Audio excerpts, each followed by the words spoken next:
All right, we will call the meeting to order. Review the agenda for additions or removals or adjustments of any items. Yes, we have one, which I recommend is under the consent 5I, approved letter of support for Willow Well Foundation grant application. We've done it before in previous years. This is a grant to support them continuing to work on their facilities over on Harvey Road. So a letter of support. Letter of support, yeah. Do they say what they're doing with it? It's to finish what they've started with the project. And then I have one other recommendation under 6 regular business. I recommend moving the ARPA discussion to switch the town projects and the ARPA discussion around. I think that might make it more understandable. So we would start with ARPA and then go on to the town project updates.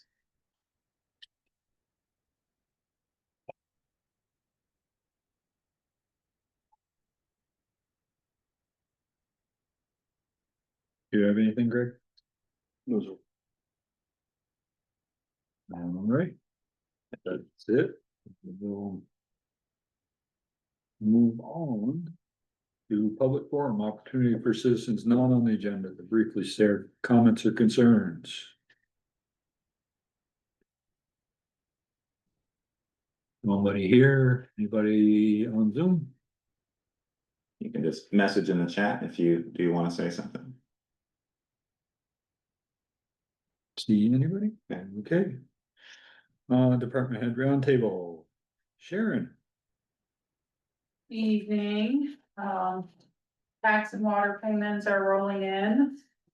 Last week we worked on the west side water application, which you guys are gonna look at tonight. And still sending out revised tax bills. There is, the tax due date is on a Saturday, so it has to be pushed to the Monday, the 17th. I will be open on that Friday, as we're closed on Tuesday of that week for Veterans Day, so I'll open on Friday and then they still have Monday to pay. So we'll broadcast that and I'll put signs up on my door and out front of the building like I did before. Election stuff, there's not much going on there. We sent out a whole bunch of letters to voters who no longer live here, so we can see if they'll respond, so we can take them off the checklist. So, Sharon, if they don't respond and you pretty sure they don't live here, you take them off or no? no, I can't unless they've gone through, missed 2 general elections, Oh, okay. so. Just, Do you get notified if they sign up somewhere else? Sometimes, not all states send us notifications, some do, some don't. What if they move in state? If they go and register there, then they get plucked from my checklist, but otherwise, unless they register, I don't. That's it for now. Chris, do you have anything to add? Just been reconciling and figuring out the reserve funds to make sure those balances are accurate and correct. Grants, Frida.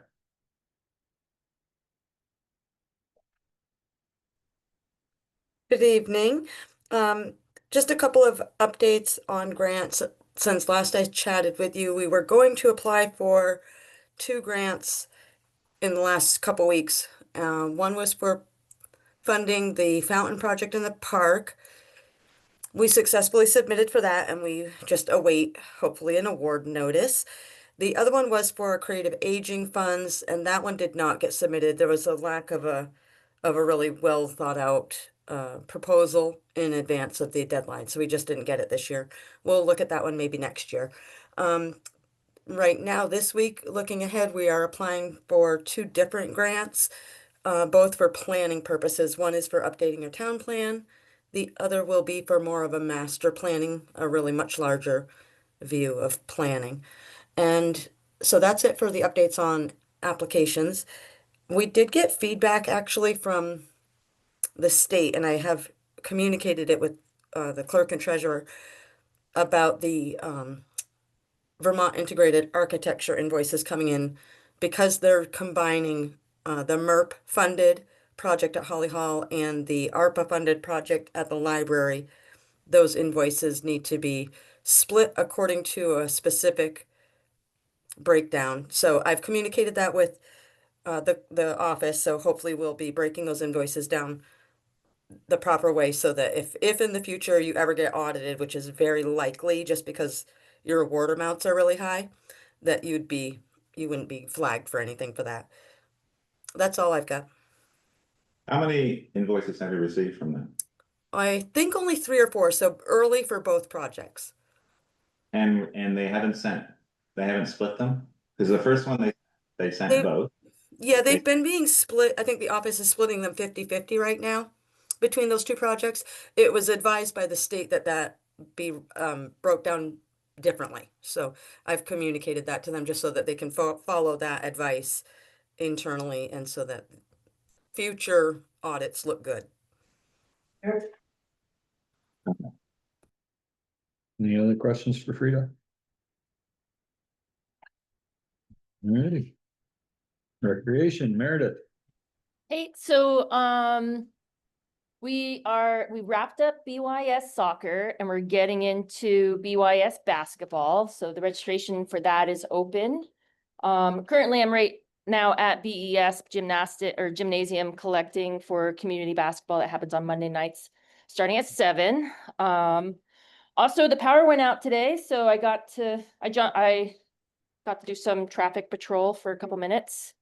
Because nobody was moving. Everybody was like, oh, there's no red light, there's no green light. So I hopped in there with a town of Bristol vest and directed traffic.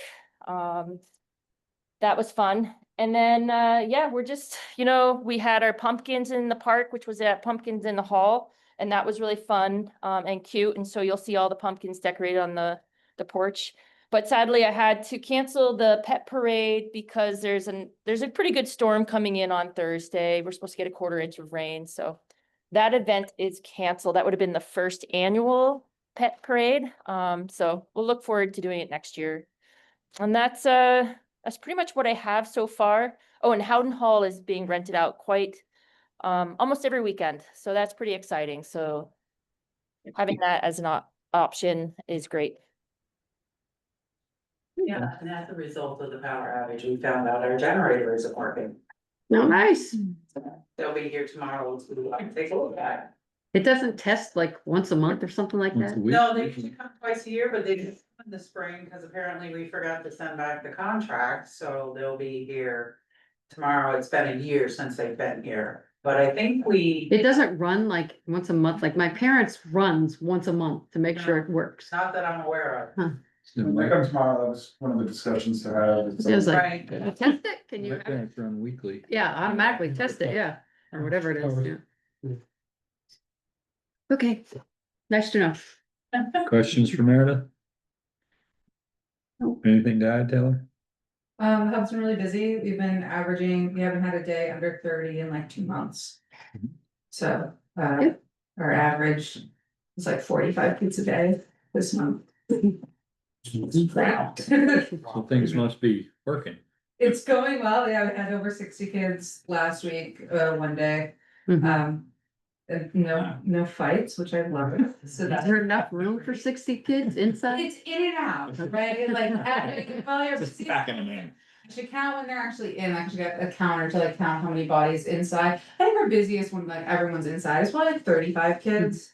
And we're fire coded for like 85. Okay, So we're that's what I was gonna fine. ask. And they're spread out, but it's like, they come and go, 'cause everyone comes in at 3 and gets snack and then leaves for sports and they're out on the skate park a bunch and, Mhm. but we've just been really, really busy, which is great. We love to see it, especially, I was talking to Meredith last week of referencing back right before I started of, a busy day was Yeah. 12 kids. Mhm. So having it be. Some days you wondered why you were there. 51, yeah, I was like, wow, if we keep going for a few more years, this is gonna be hard to continue to fund. So I love seeing that we're like, okay, 61. All right, this is good. I think that's a testament to what you've done in your time as sub-director. It's So a good space. It's the kids. congratulations. Thank Just- you. It's You've been commended. Safe space, good Yeah. space. Yeah. Yeah. Mhm. Good. That's great. Mhm. All right. Zoning, AZ. Hello. Bang. Things are slowing down in the zoning office, come fall. Mostly getting ready for some big planning opportunities coming down the line. Like Frida mentioned, the municipal planning grant and the Better Connections grant as well. Both really exciting opportunities.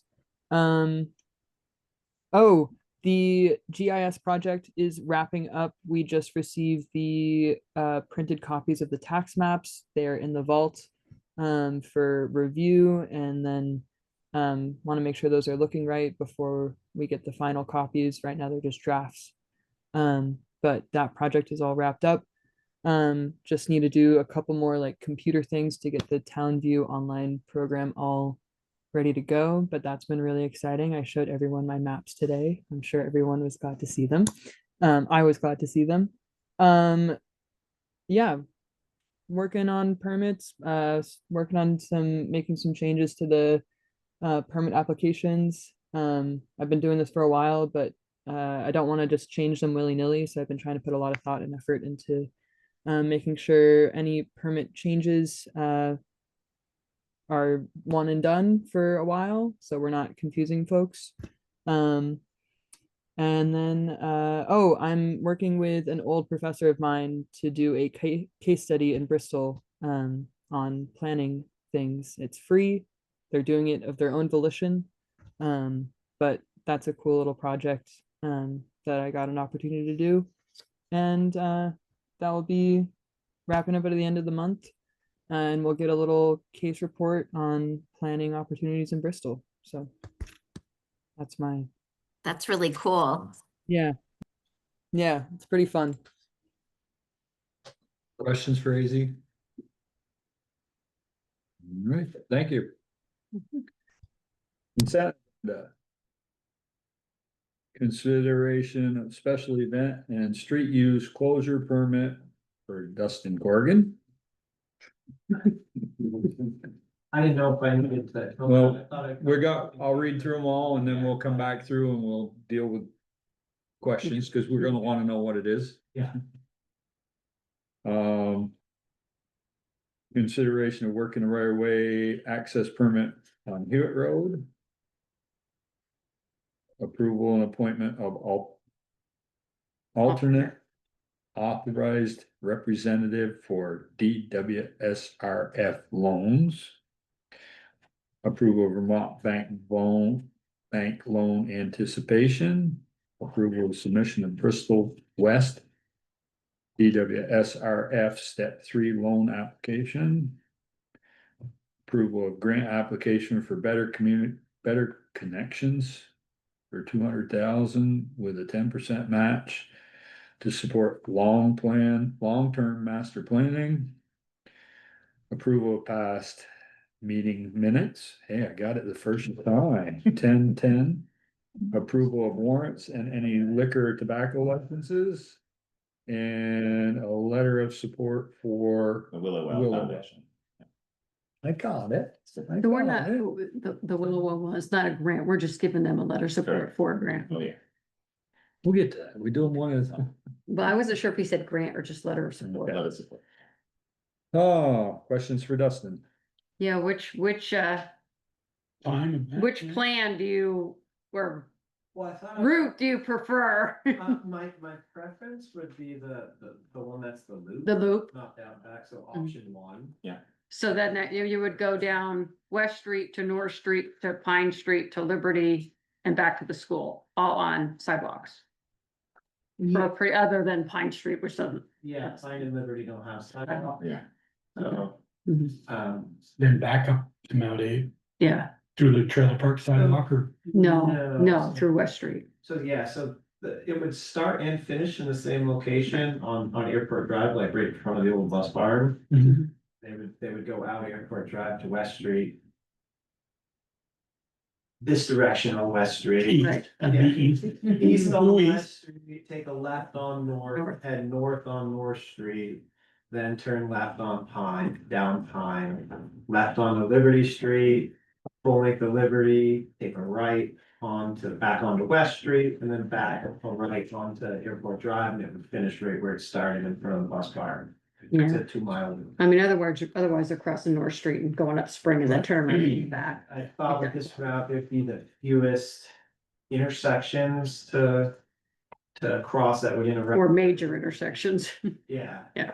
Mhm. And it would also have them running in the direction where, you know, when it comes to West Street and North Street, where there is sidewalks there, but if someone wanted to pass or was going, they wouldn't be jammed up on the sidewalk. If they did move to the shoulder of the road, traffic would be, they'd be on the right.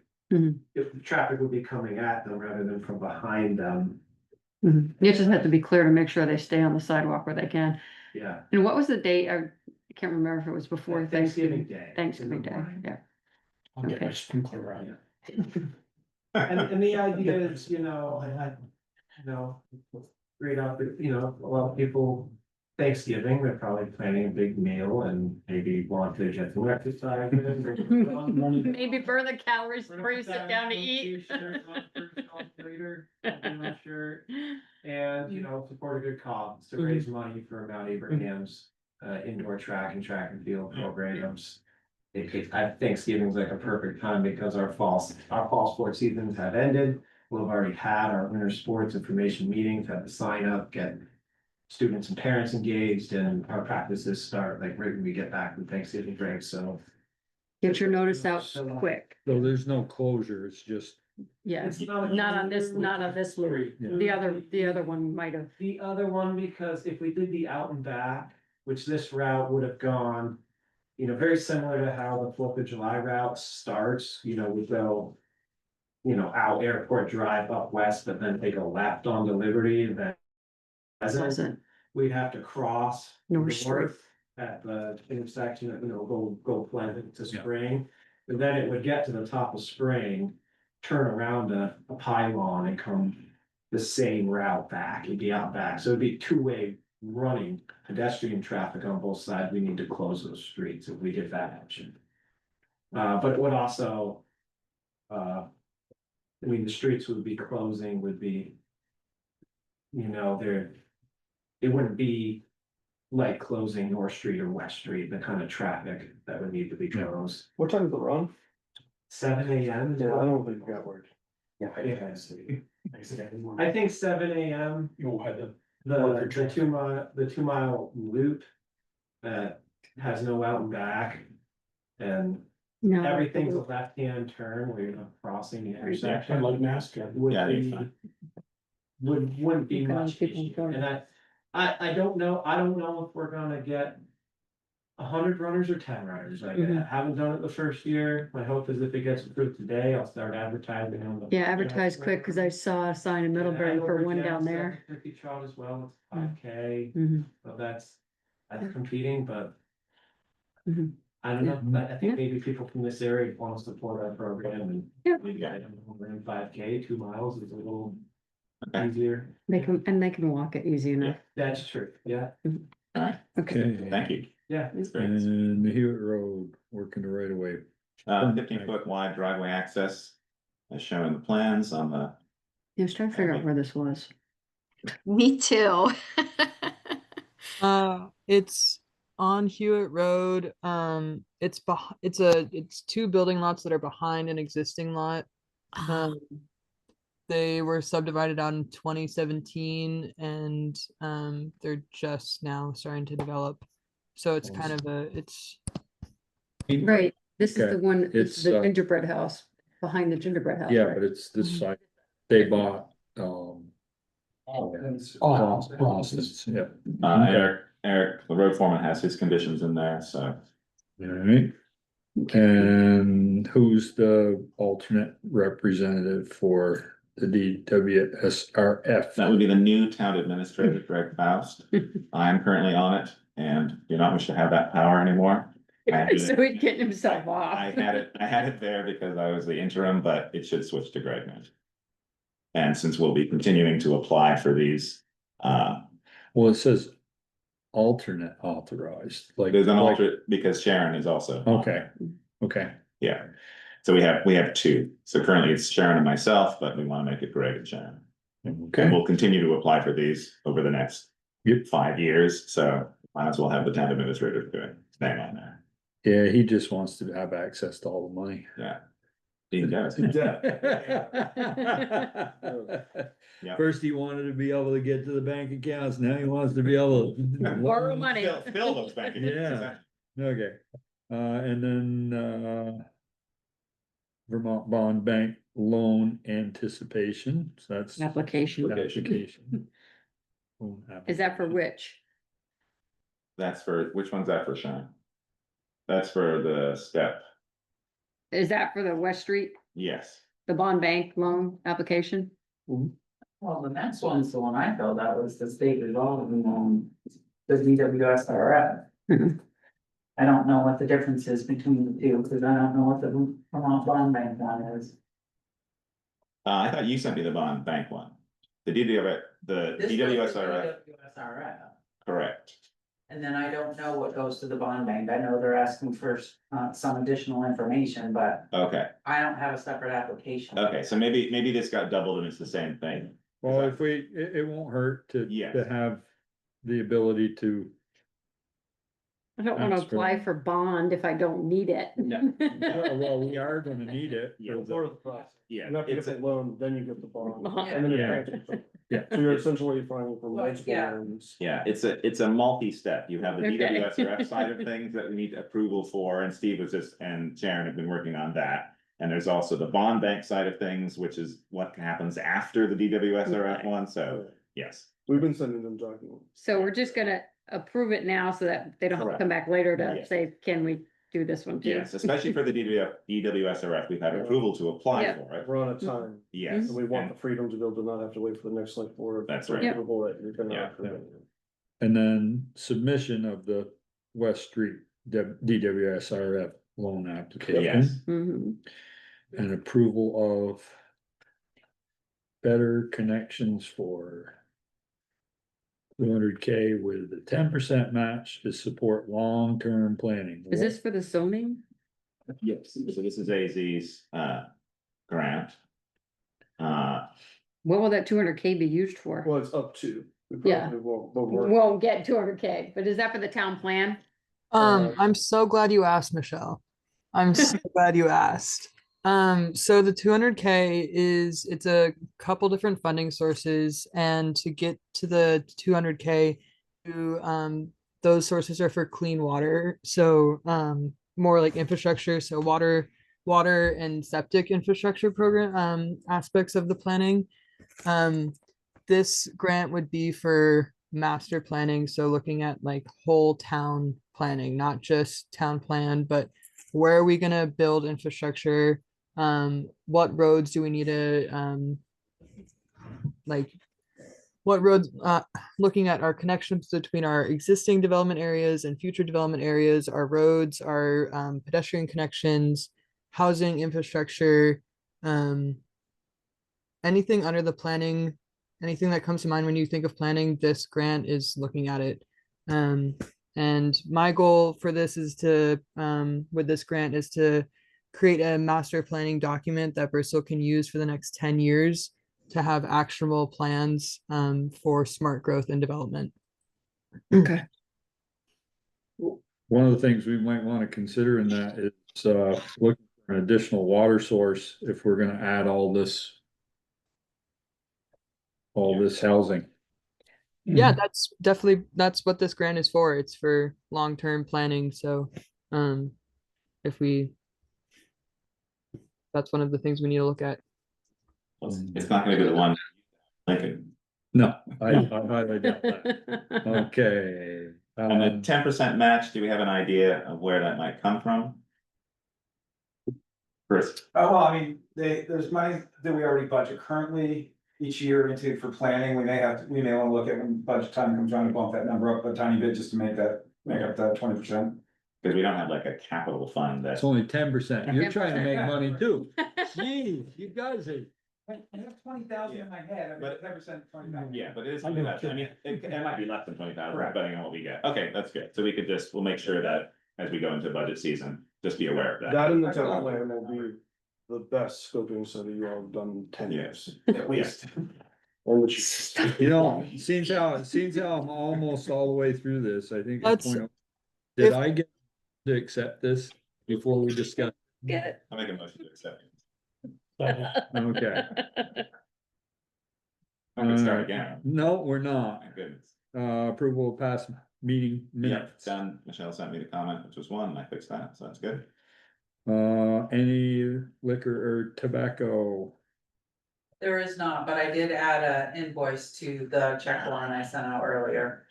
For $897. So the number is different than what I was. What's on The there? warrant, it's in this, not this number though. Yes. The warrant is $233,343. You stop, Seemed like probably stop no. hand bills. No, we stop stopping paying bills, ring we stop bills? getting service. And then letter of support to Willow Wall Foundation. Craig's aware of that. It's- All right, any further discussion on the consent agenda? All those in favor signify by saying aye. Aye. Opposed, nay. Motion carried. You're good to go, Dustin. Thank you very much. Thank Good you. luck. Good luck. Appreciate you coming in. Thank you. Regular business. Hub director updates. Taylor. Come on up. Tell us what you've been doing and where you're going. Yeah. And did you find a replacement? I didn't wanna leave with that. Not going anywhere until she has somebody to fill her shoes. Wow. It's like that. There's a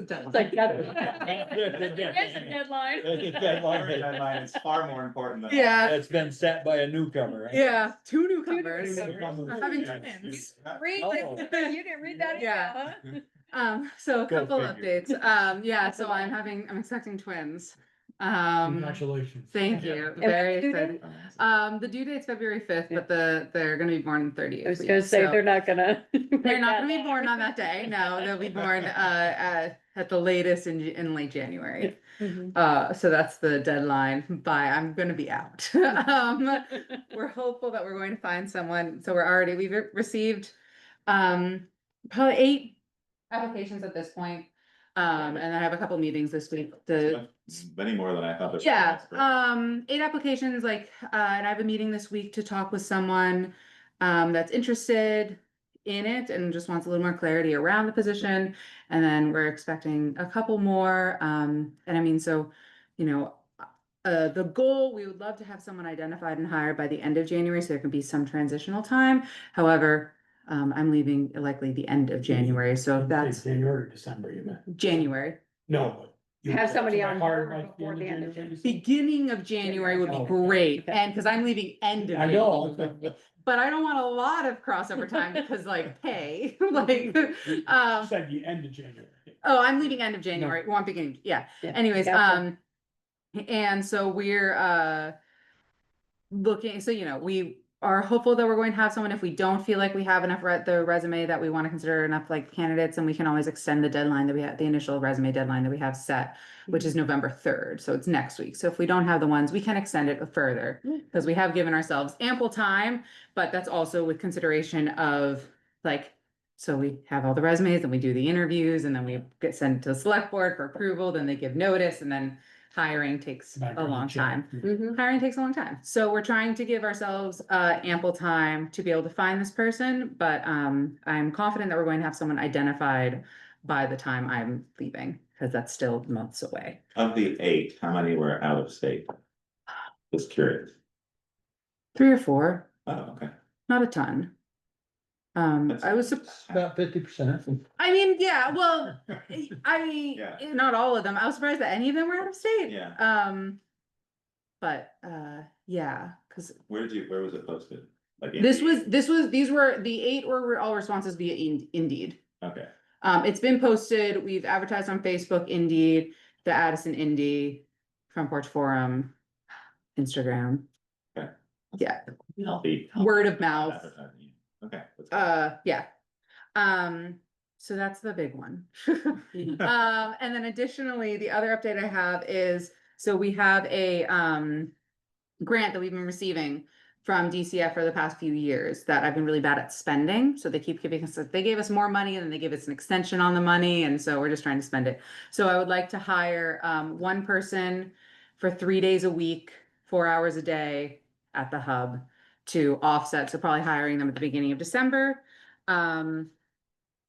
And so we have available funds, the total available in the grant, so it's a reimbursement grant. The total available currently is 12,997. That's taking consideration for the expenses that have not yet been reimbursed for this last quarter that ended beginning of September, and I have to submit the reimbursement.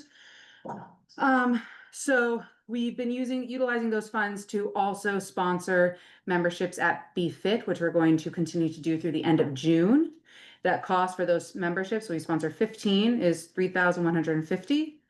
And then, so the available funds for a staff member are $9,801. I have a cost sheet that's like estimates the real cost of the employees based on like the additional benefits that the town has to pay out. So if we pay someone $20 an hour, it'll be $22.68. So we could afford, so, you know, if we do 3 days a week, 4 hours a day, $7,357. And the 27 weeks is how many more, thinking we'd hire someone by the beginning of December, 27 weeks is how many weeks of school there is at the end of June where there's schools in session. So I'm asking for approval to be able to advertise for this very part-time like contract position, basically, of 3 days, 4 hours a day, 12 hours a week. Until those funds are spent.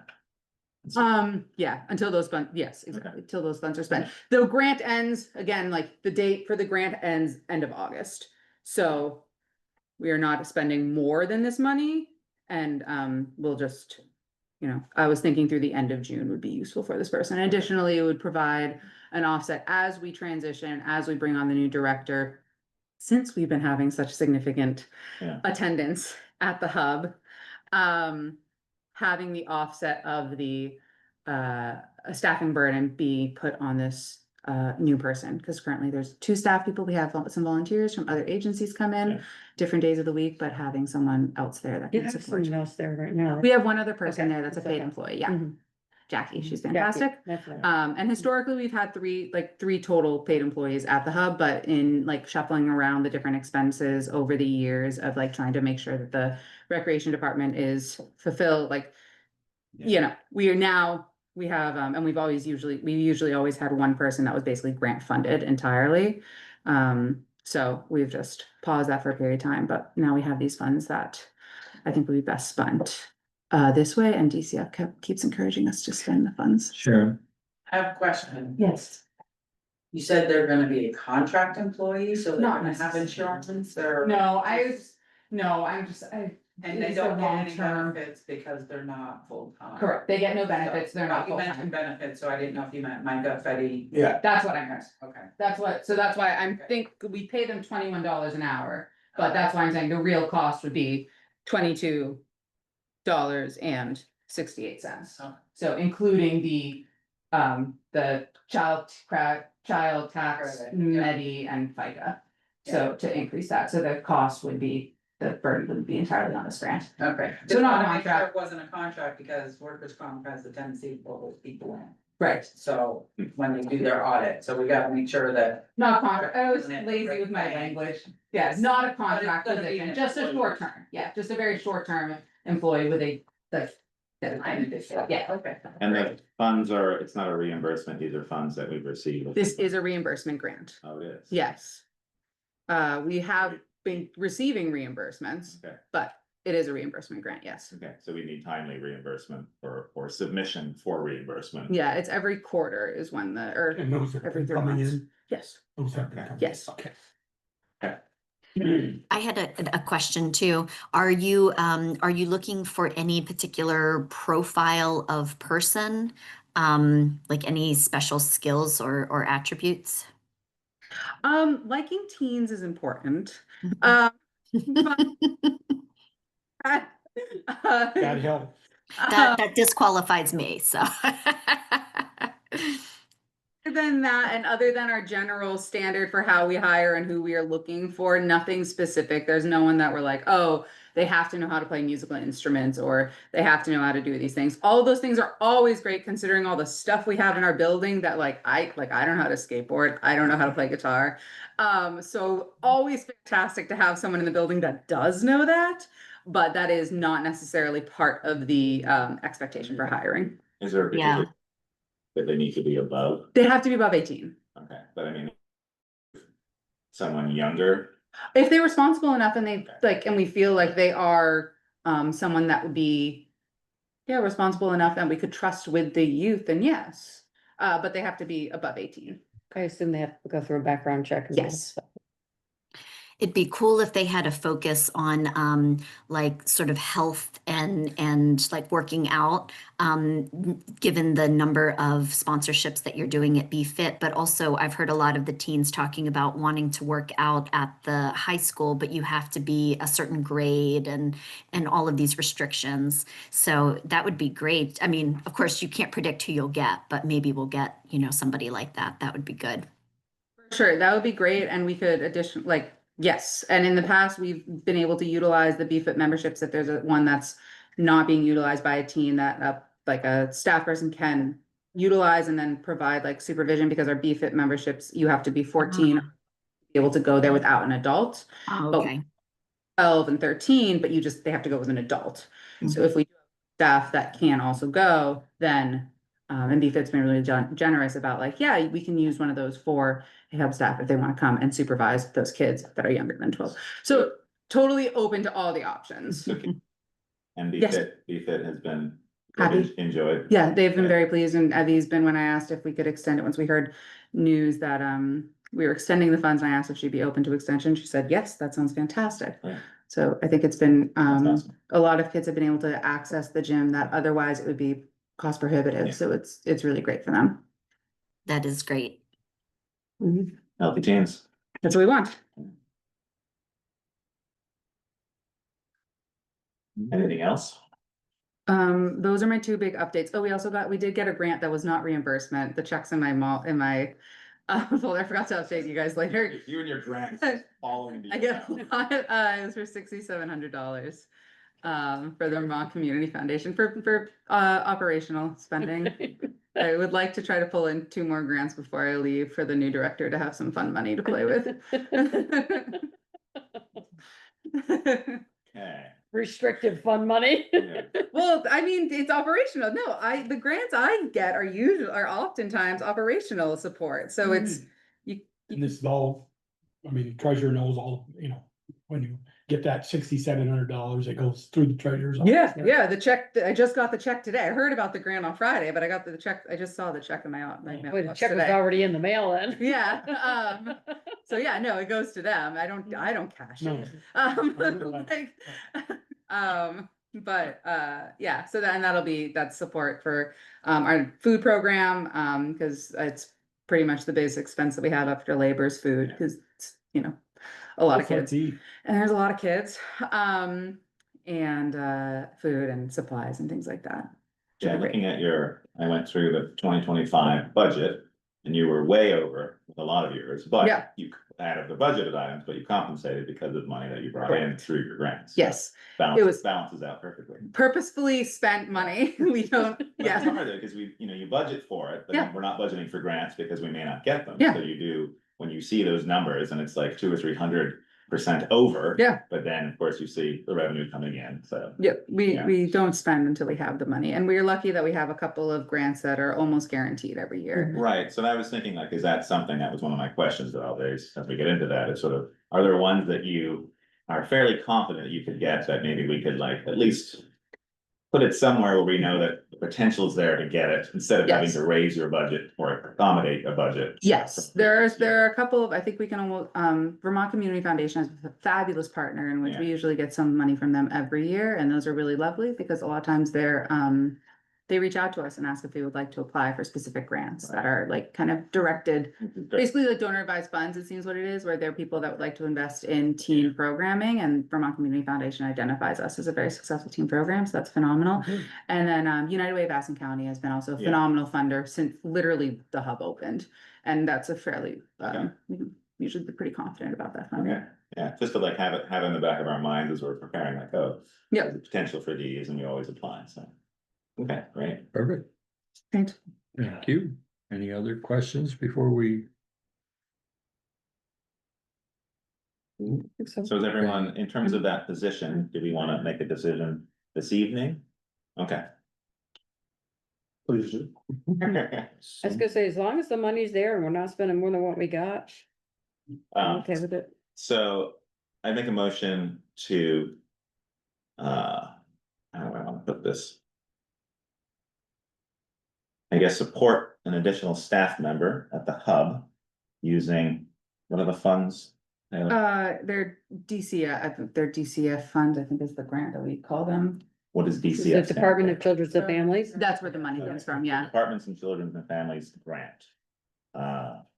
And I guess we would use up to $9,801. Or, is that okay? Yep. Okay. Just feel like I'm making this up. I'll second. Like trying not to. So we have a motion and accept and a second to allow. The hub to hire a part-time Yeah, part-time. employee. Using. Grant funds.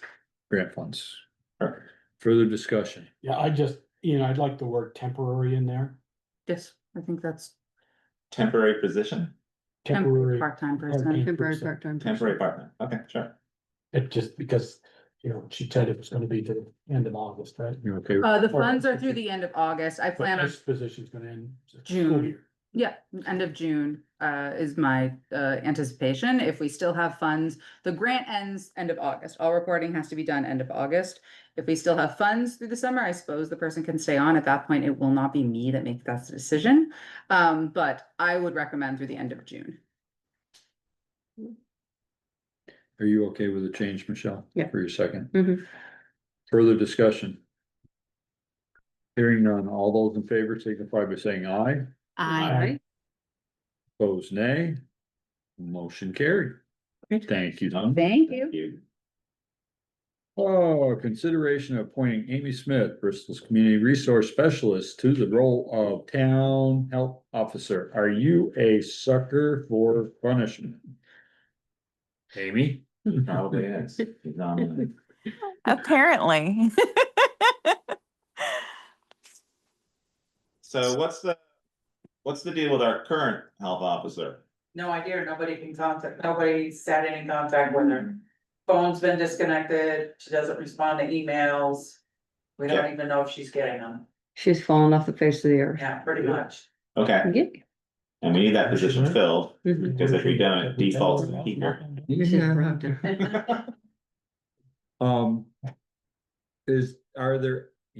Are there any steps we have to take to change this person, or can we just do that at our will? I know there's documents and forms you have to fill out and she'll have to sign. Mhm. She being. The Amy. Amy, and then I think So the it's- select board it's- has to make we have to file it with the Department of Health. Correct, we make the recommendation and our reason for making a new recommendation, similar to how we appointed Grace to the health officer from assistant or from whatever it was before, deputy. Yeah. Mhm. So, and then we make the recommendation, goes to the state approves it, comes back to us. And Saying then, that and they then they approve. get sworn in or it's Right. fully signed. There's a Sworn in. document that I Yeah. swear them in and they sign, so. Okay, and Amy, you feel comfortable in this role? I think you probably have information from Bruce and from Sharon and Chris about the position. Yes, I've been doing my research and I like being very organized, and so I already have things bookmarked and everything, but I figure my position when we're with animal control, that's part of the position anyway, is, got to do with bites and that kind of stuff, but it's gonna go through the police anyway, and I'm already there. It kind of kills two birds with one stone, and I've done my research on the position. It seems like something I could handle. Right, yeah, I think it dovetails nicely, so thank you very much for stepping into that. And there's a stipend for that too, so that's always nice. Not a tremendous amount, but it's something. Stipends are always nice. Yeah. I make a motion to appoint Amy Smith, Bristol's Community Resource Specialist, to the role of Town Health Officer. I'll second for. We have a motion and a second. Any further discussion? Hearing none. All those in favor signify by saying aye. Aye. Opposed, nay. Motion carried. Thank you, Amy. Thank you, very much, Amy. Thank you so much, everyone. Right, approval of Act 181, opting in on Tier 1B status. Okay, I have some This is questions. this is the Act 250 workaround. And more than that, AZ will give you some detail. Yeah, so AZ, I have some questions on this. I mean, when I was reading this, I wasn't really fully informed, and I'm not sure I'm still fully informed, but it seems to me that this really deals with wastewater and water for the town. Like that we have to have that available. And if we don't have wastewater available, we have to have the soils available. And in our case, we don't have wastewater available, town municipal wastewater available, so we have to have the soils and availability that way. But I'm not sure we wanted nix Act 250 for something below 50 units in town, in the village here. Why not? Or why do you want to keep Act 250, I guess is my question to you, because we have zoning and zoning regulations. If you're putting in a 50 unit building, just say in the village, I'm not even sure where you're gonna put it, but I mean, some concerns are if we go this route and somebody puts in, even if they put in a 10 unit, can they force us to put in, like, and they want to get septic and they don't have the availability on the lot that they're doing it to put septic in? Is it nixed automatically? Can they force us to put in a pre-treatment plan? Can they, there's other questions. I think about- all of those still on the developer. To Yeah. meet the, and they're gonna have to go to the state for wastewater. How is, I guess my only question would be, how is stormwater handled in this situation? Cause we, the town of Bristol, don't have any stormwater regulations. Stormwater is still at the state. There's a threshold that triggers it. But last I heard it was an acre of disturbed land, but that threshold, the state keeps on kind of throwing that threshold around. But it would be similar to wastewater, where it would be the state, the applicant has to get their stormwater permit from the state. So you're still basically going through the Act 250. The only parts you're not going through are the impacts to the town. If you're going through wastewater and stormwater, but I mean, Act 250 is it's those 10 criterion, so that every application has to go through that. And if the developer is going through Act 250 and also our local zoning and also wastewater and also stormwater, it adds up very quickly. And I think Michelle's a good point of like, where would someone put 50 units of housing in Bristol? I don't see that as being a possibility, but a 10 unit, I know there was a plan unit development that just went off Pine and North that was originally going to be an 11 unit plan unit development, but over time it got shrunk down to 6 units, but they still had to go through Act 250 because of their original application. But I think it removes a layer of hurdles for housing that our zoning will pick up, and it's not they still have to go through state for wastewater because we don't have We don't have a municipal system. We just have really good soil, which is a boon.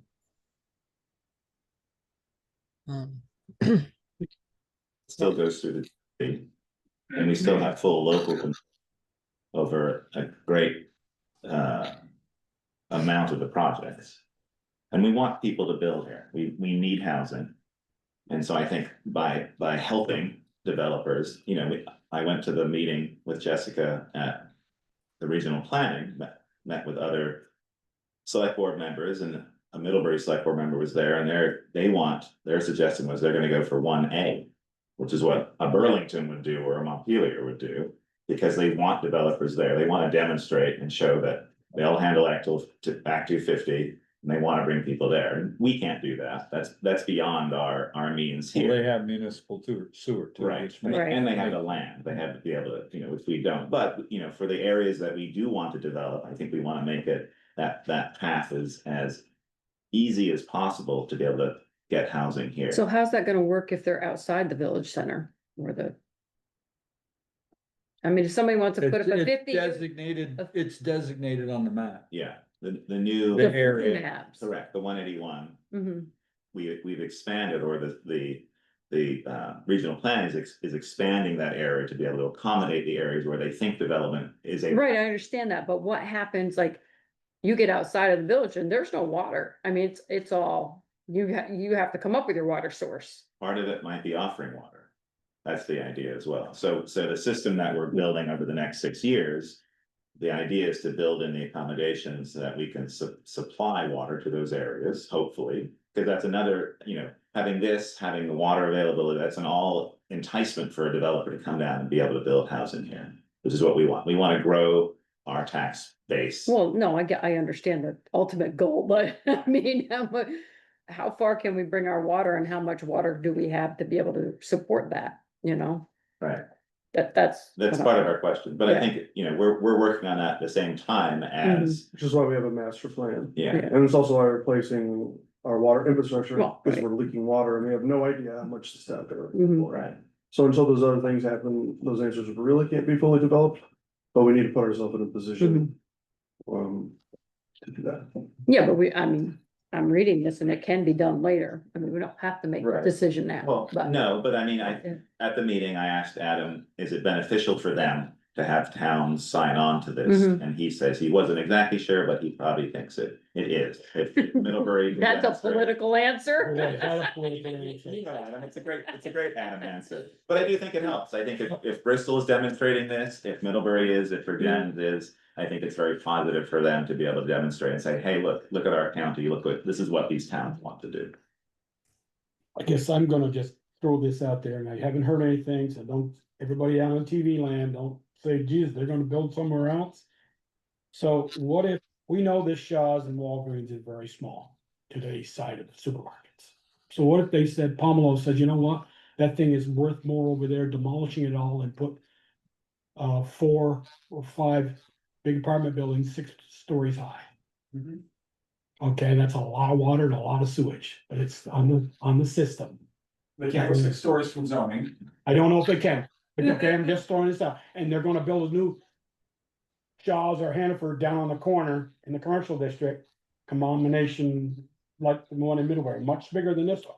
So the big one on the water is in order to get. And they pay for the water to hook on and come No, down over the hill. You have to get a letter from the town stating that we have capacity. Capacity. Just throwing it, I'm just letting you know that from a procedural standpoint, I'm getting to we the have first to have question, capacity. if we sign this, I'm getting to Michelle's question. Okay. So, if there is, how high can we build? 5 stories, 35 feet, 35? about 3, 4 mid. 4-story building over there, 4 or 5 of them over there.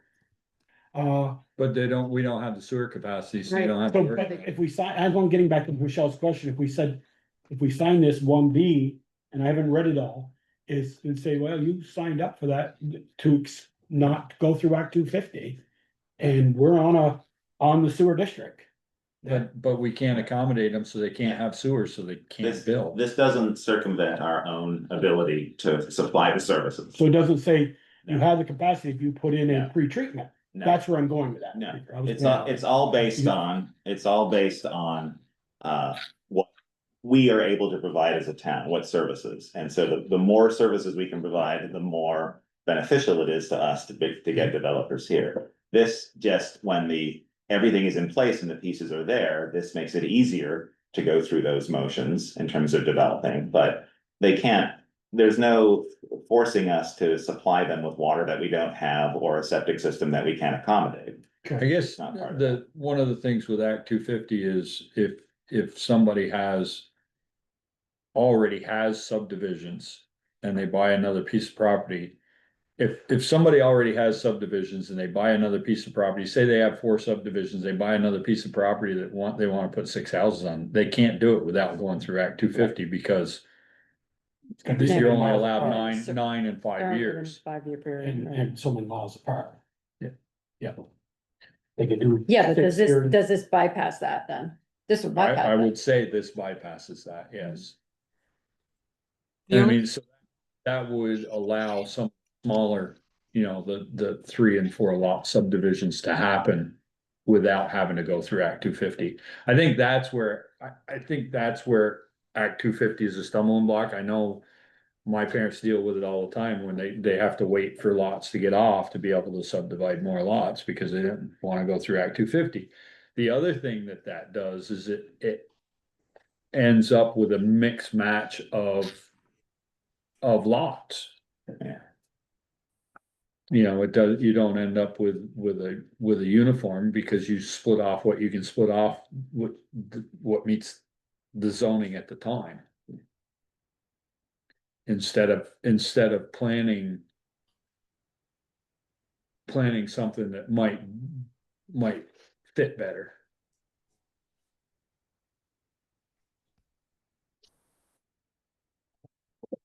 Any other comments, AZ?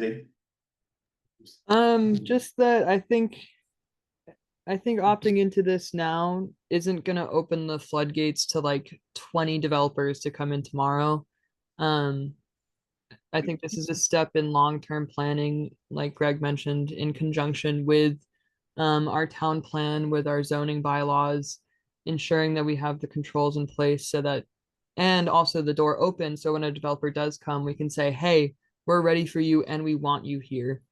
And also we have a lot of local developers who I'm sure would love to be able to do bigger developments that are nicer and use planning and development practices to really enhance the character of Bristol and keep it the way it is without having to jump through 20 different hoops. Like maybe we can just have like 5 hoops. ED, what does the DRB think of this? Have they vetted this? The DRB hasn't, planning commission has. I can talk to them tomorrow. We're meeting tomorrow. I feel like we have a very strong DRB though, a good mix of folks who are both developers and not developers and understand how to read the rules. And I think the important part of the DRB is making sure the rules make sense. The applicants are coming in with the information they need to provide the DRB with a full picture. But yeah. Planning commission vetted it. What was their take on it? The planning commission took a look at the maps. I think there's some hesitation all around. I'm getting that from you and Michelle too. But I think this is a stepping stone towards being open to new things, not necessarily making new things happen.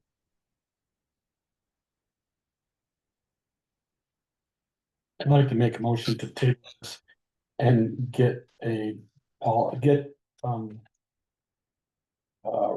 have both planning commission and DRB review it thoroughly and get back to us with those written comments. Well, I think planning commission has already reviewed it because they're the ones, they work They with said- AZ on the map. And they said they were a little hesitant. Right, No, I mean, they're all working together for this.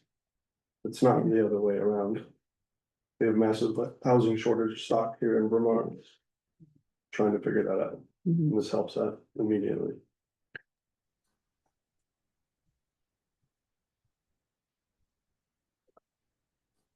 Yeah, to I mean, clarify, I just want to say, I don't think the planning commission is hesitant on this. I just think there's a lot of opportunity here, and they were hesitant about the maps just on simply the east side of the town where the district was abutting the conservation district. But they supported the planned growth areas as they were determined and were understanding of what those areas would mean for town development. And for the DRB, if you want a feedback from them, I can talk with the chair tomorrow. But the DRB, their responsibility is to follow the rules of the regulations. And the planning commission is the one who does the writing of the rules. So as long as those two are working together to make sure everything is airtight, then it will be a smooth process.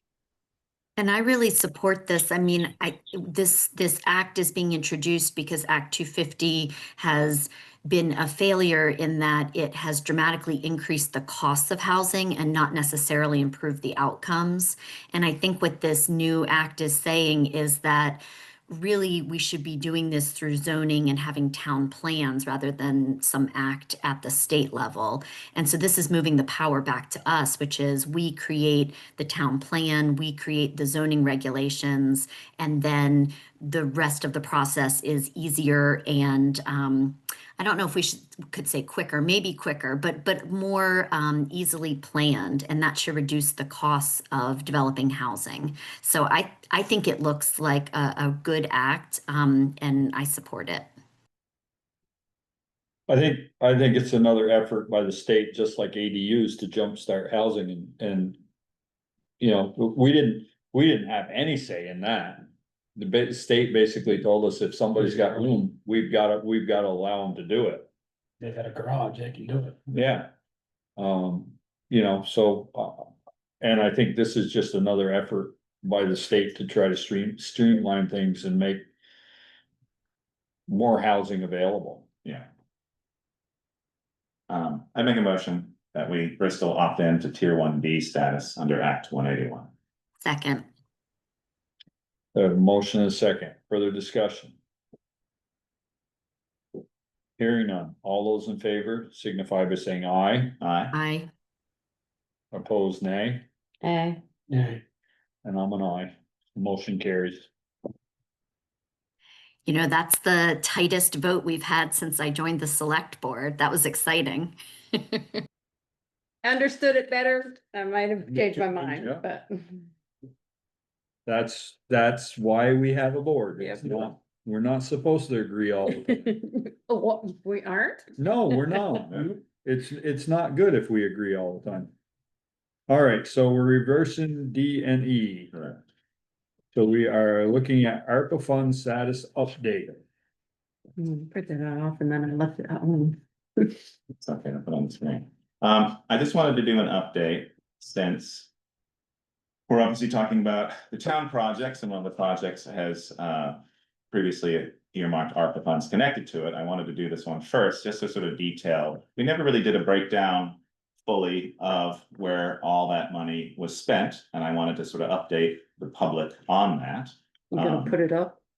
Hmm? You gonna put it up? Yes. It's like you're talking like, okay. He's trying to get all his words in. Yeah. He's setting us up. And I want to remind folks that we were, the town of Bristol and Selectboard was very supportive of using the ARPA funds to obviously for the best use for as many people as possible. That was the goal. I was the one who proposed that we do a ARPA committee, an idea I stole from Starksburg. And we put an ARPA committee together. They worked for a year. And then we worked for a good amount of time after that to fund as many projects as possible. Money was then transferred into workforce retention via payroll. And then even after that, we continued to support projects that were on the ARPA fund list. So that was just a little bit of history. But I wanted to do a wrap up just to show sort of where all that those funds went. Let's see. Sometimes we'll see that's great. You can't even see with your glasses, so you're gonna have to I mean, I make can see it it, bigger. right? Cause we can't see it. Can't see it. That's the Okay. same thing we got here in front of us, right, Don? Well, that's the same thing you got. Yeah. This Okay. is the Yeah. one advantage of attending over Zoom is I can see it really well. I had it printed off and then left it. Speaker and I can look at it.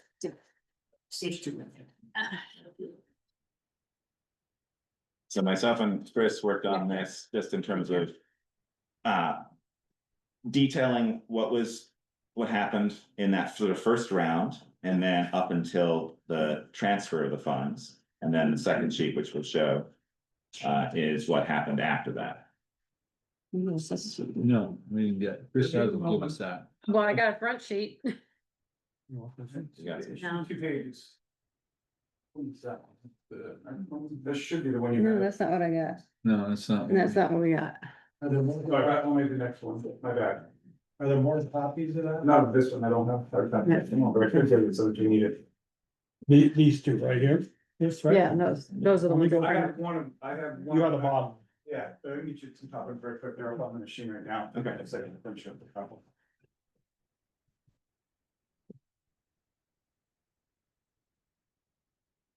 Let people look through this. So this details the state payments that came to the town, the dates that they came in, the total amount, 1.15187 million. 837. 837 and 7 cents for some reason. And then obviously the committee was put together. Committee started to use a little bit of money for outreach. And then we started to use some of the funds as the committee developed their plan and their recommendations for the top 20 list, and then a sort of second tier list. And then we started to work through as much as we could. The list obviously changed, or some of it wasn't able to be funded.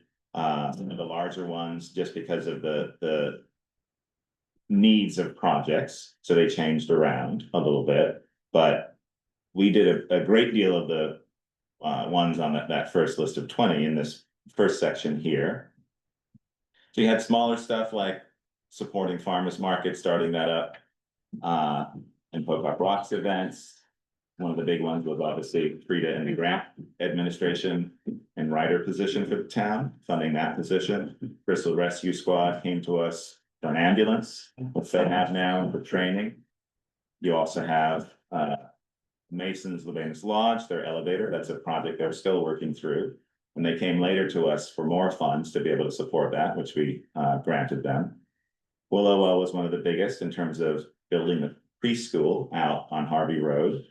And now that's up and running, and as people may have heard before, we're supporting them again with a letter of support for a grant to continue that project. That was our 200,000 was just a small, very small amount in that full project. We have Turning Point to support opioids addiction and programming support for that. Open Door Clinic, the Bristol Recreation Department had the van that they use constantly, was on that list. We've got the storage shed that the hub purchased, elderly services, and also we had the accessible parks design, which was multiple or a scoping study for our 3 parks: Sycamore Park, Eagle Park, and Memorial Park.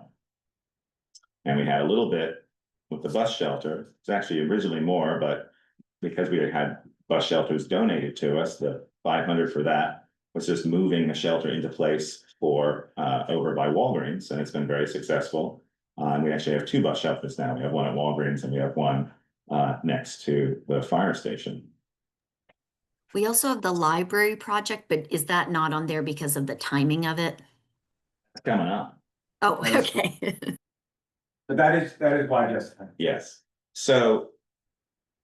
And maybe you can detail this because I don't remember the exact reason. VLCT recommended moving of funds.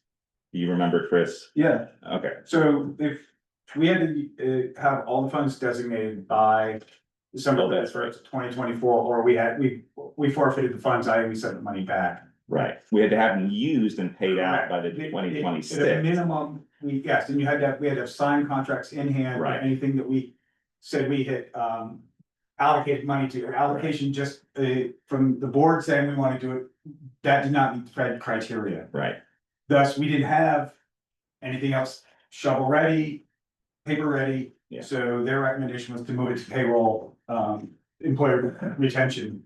Through payroll. right, which we did.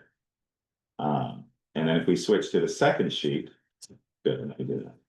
Let me zoom in here. So this details the next round. So we can't call this ARPA because it's not ARPA anymore. And we want But to it be is money that we, correct. We can look at it as sort of unassigned funds that came from the original ARPA funds being put towards payroll for staff. The money that we would have budgeted for staff became unassigned, and that's what was left of that original ARPA amount. So we continued to fund shovel-ready projects or projects that we could fund that the money was going to be used. We had the PA system, we had more farmers markets, because each year the farmers market happened, it was given a certain amount. We earmarked funds for the farmers markets, but you can see that it wasn't spent because it wasn't given out. There was the level 3 EV charger project, which started a couple of years ago, or about a year ago. We earmarked funds to be able to support that project. And because that project is still happening and wasn't shovel ready, those funds weren't paid out. We had the Lawrence Memorial Library. They finally put together a firm set of ideas and plans for their outdoor classroom. Came to us and I got that paid out to them.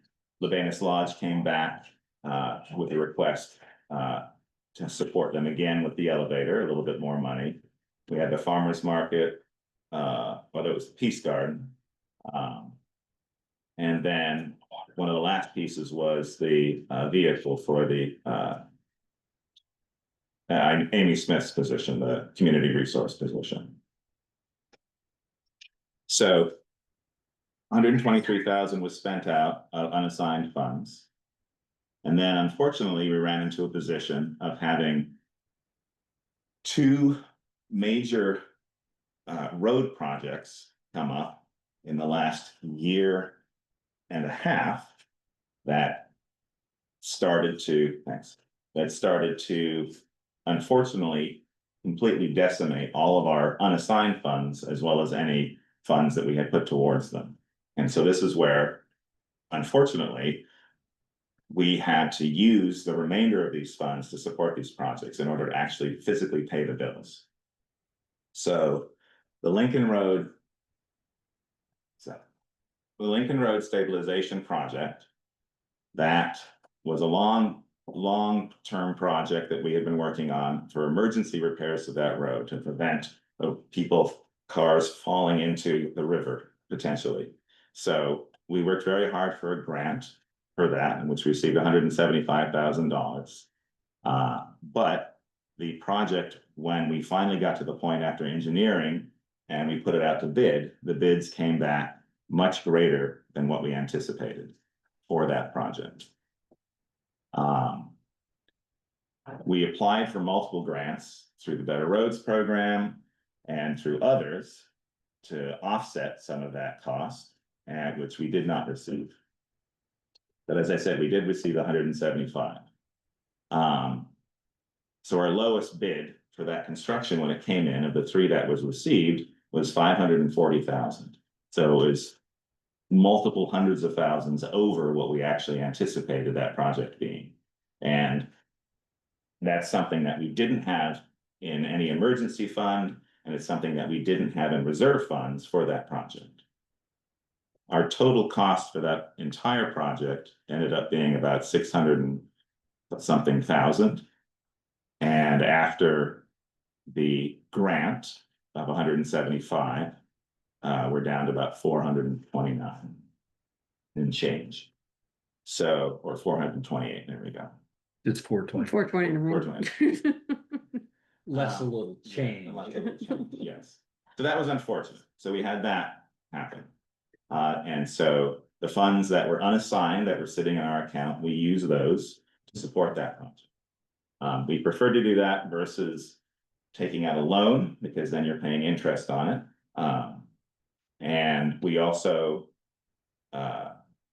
chose not to dip in and completely remove our reserve funds for a number of accounts. Generally, we would only use one reserve fund, which was the capital roads. That's what was gonna support the project.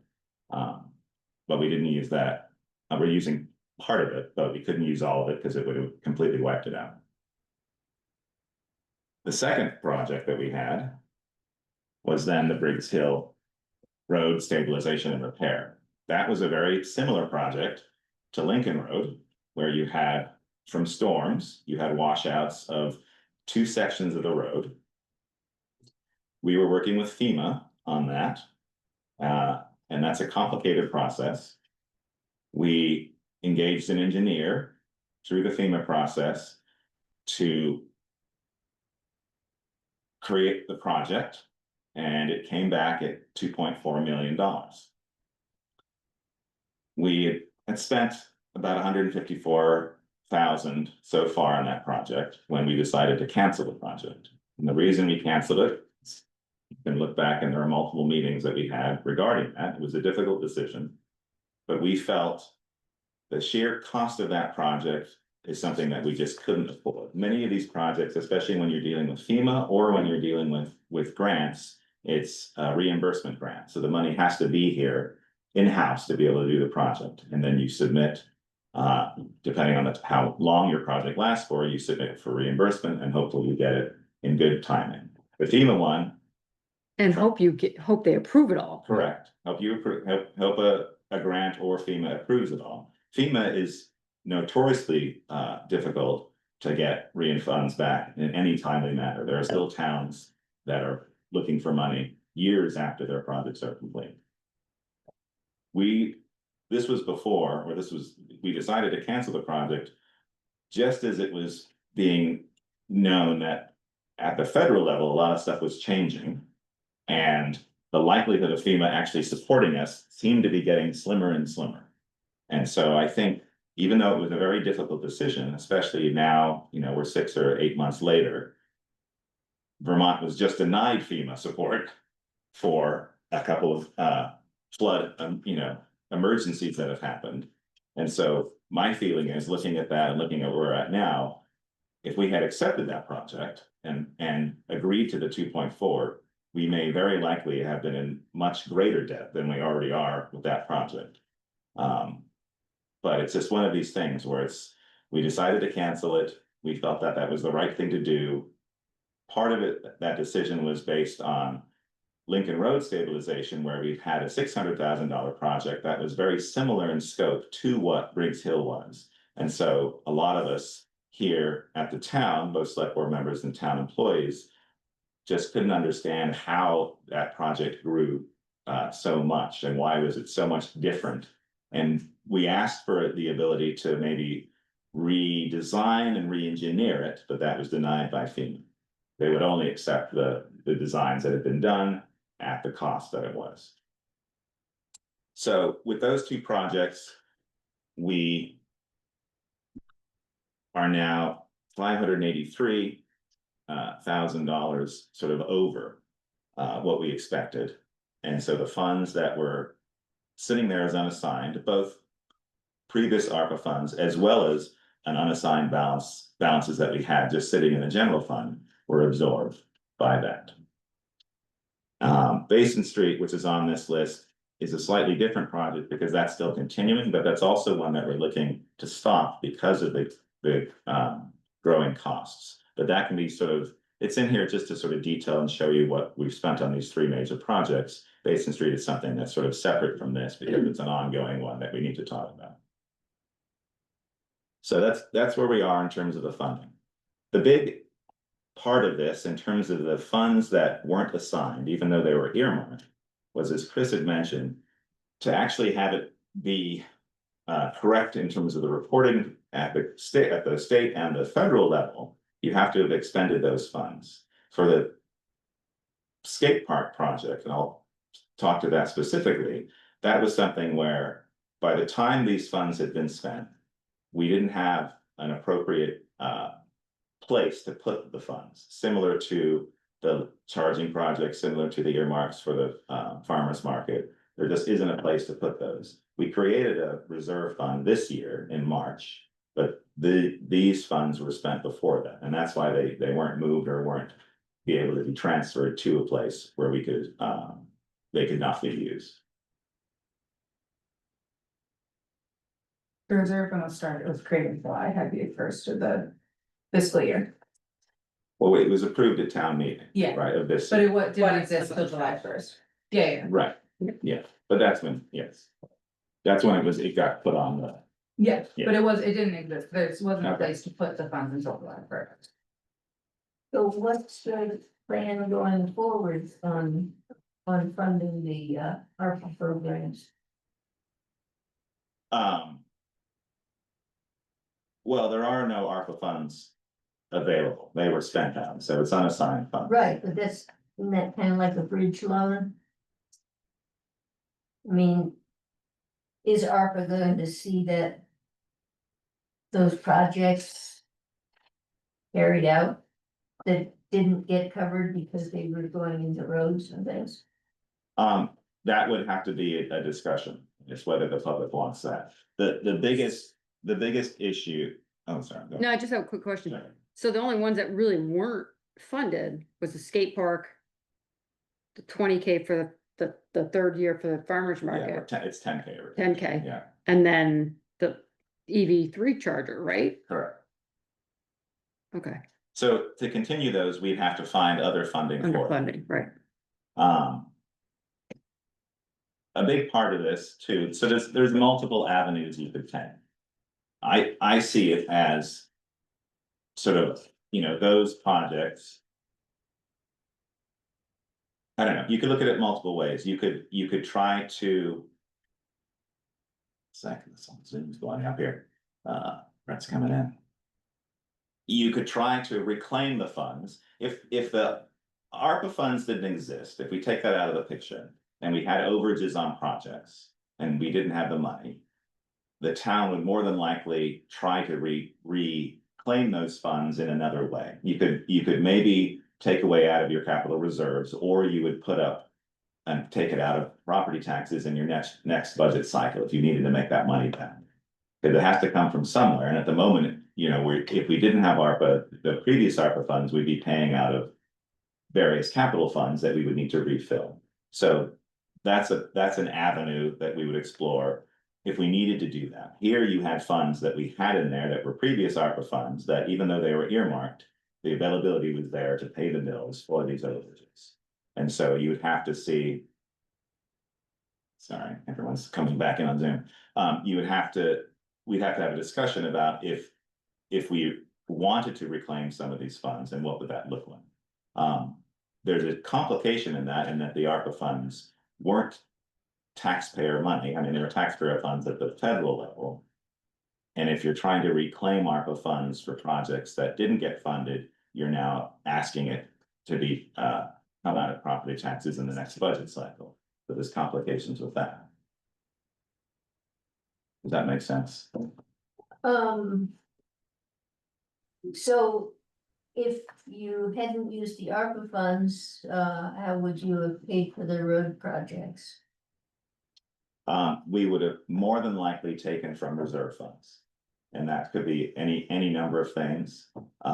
Any number of funds. Any number of our funds, or we would have had to taken out a loan to pay for that, which would then incur interest. Probably at And that time, taxpayers would be paying for it. probably at that time, those bills would consume the entire reserve funds of the town. Right. Meaning, if we had done that and anything else happened, there's no money to do anything. And it would take a, Happens to the skate park. Well, that's what That's the we're, discussion we're gonna be having. Is it appropriate for somebody that's not on board, just a taxpayer to speak?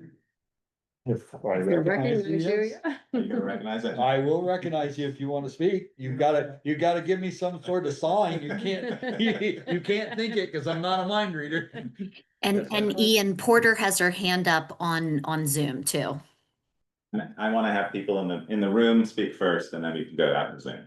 I'll try and keep this short. I'm Sure. really distressed about this. I've lived here over 30 years. I'm a native Vermonter. I'm not from New Jersey or Connecticut. I pay taxes. I never missed. I don't understand some of this, maybe because I don't have a college education. I'm looking at this and seeing $140,000 that was earmarked for the skate park.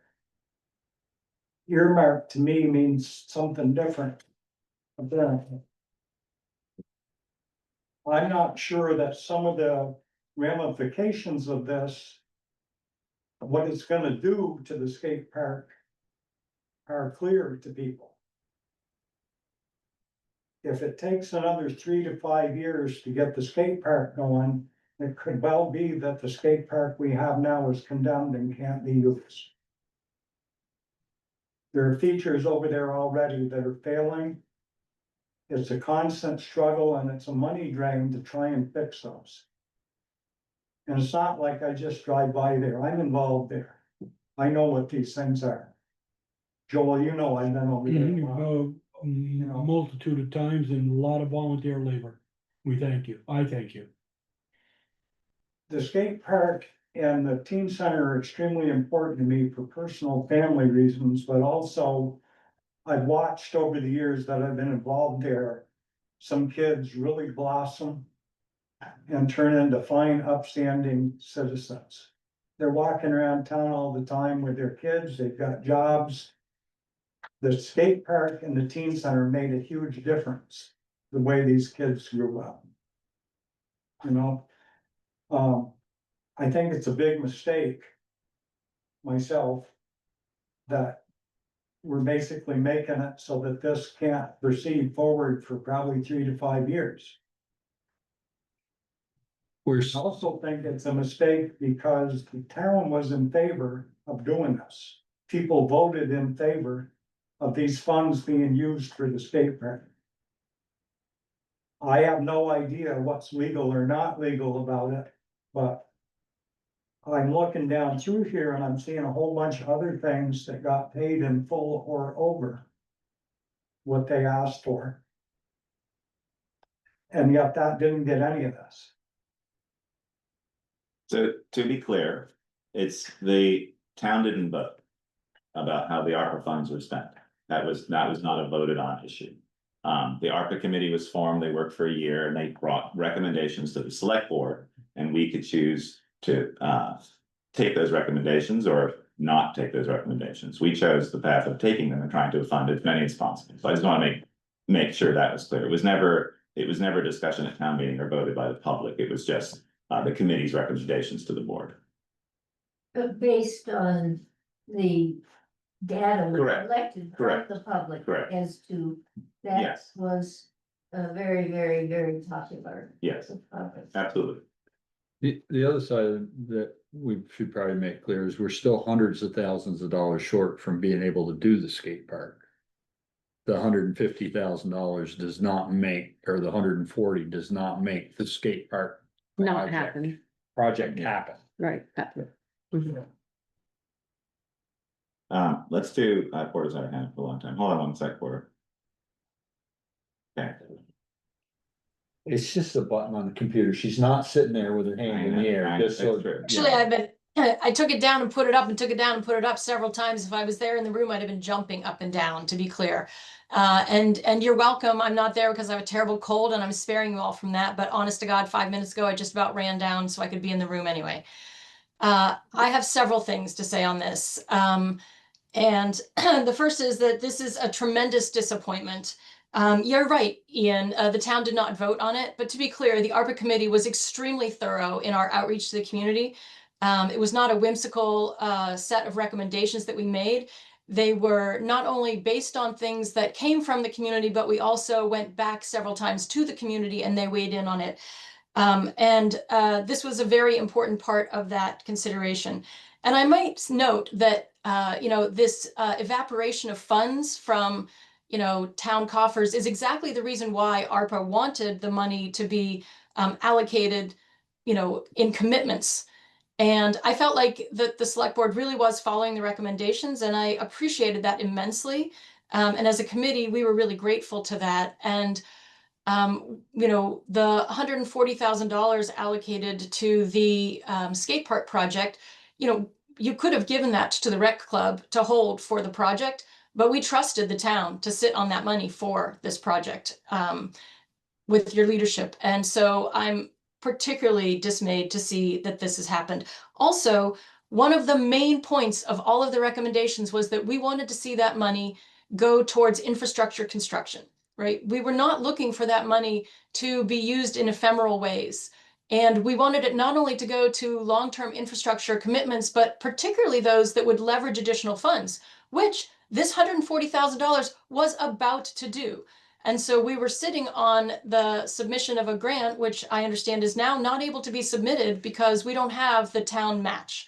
So by using this money on another, and I don't mean to say that these road projects were not, you know, desperate or emergency, but it was a different initiative, and you use that money, and now we're not able to leverage those additional funds. So sure, you're right, Beaker, that that 140 wouldn't have built the park, but it was going to get us several hundred additional $1,000s, and we knew it was going to be a long-term grow.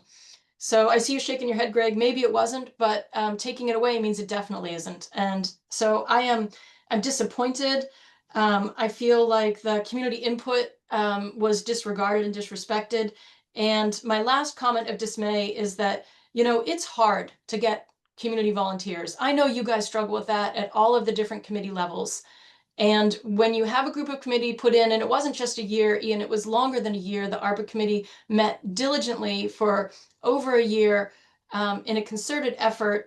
And then when we see important initiatives that are accepted and agreed on disappear, it makes volunteers feel like their input wasn't valued. And I think that's a shame. So I'm really, really sorry that this happened. I understand that, at least from your perspective, the horses left the barn.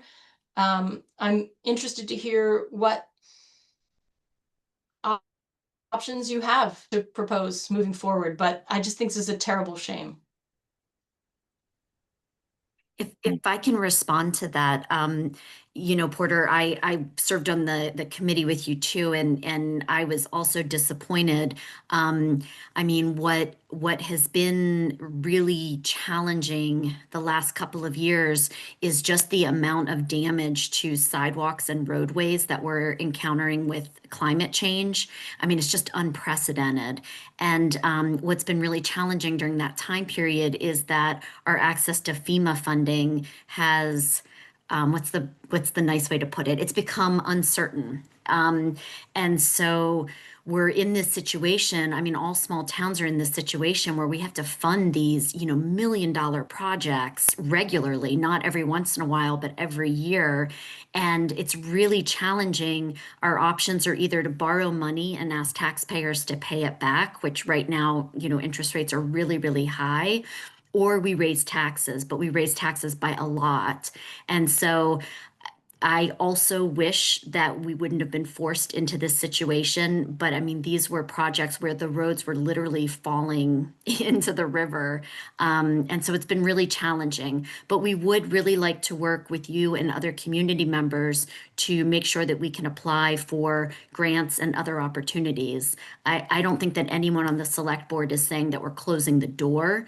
It's just a question of what can the town commit right now with these emergency road projects plus the ongoing repair of the water system.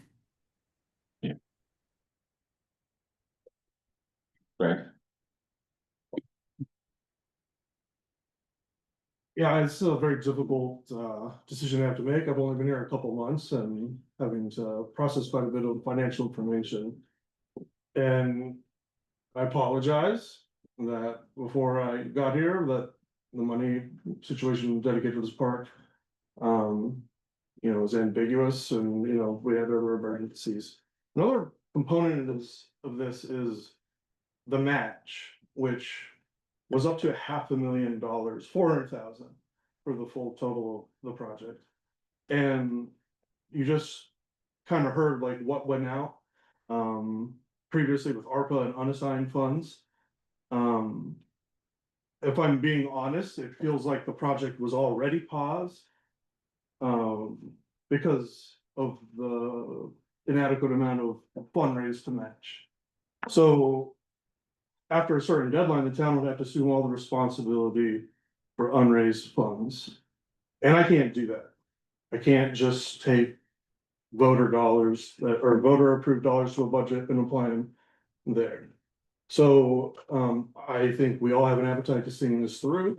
I think we should all work together and build a long-term capital fundraising plan that supports grant matches. And in that way, we can not come back to a project 2 years after it was approved and everyone doesn't understand why it's not working. It's because no one has really, like, it's quite evident there's been no communication with lots of parties here. So I welcome discussion in ways to try to get the project back on track, funds raised. But we can't do it at the expense of unapproved funds from the voters. I can't just take it from the fire department because 2 years ago, someone made a decision. So.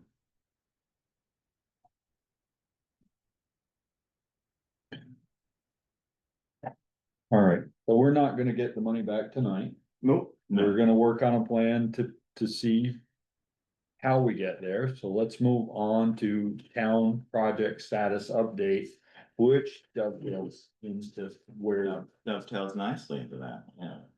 All right, let me find.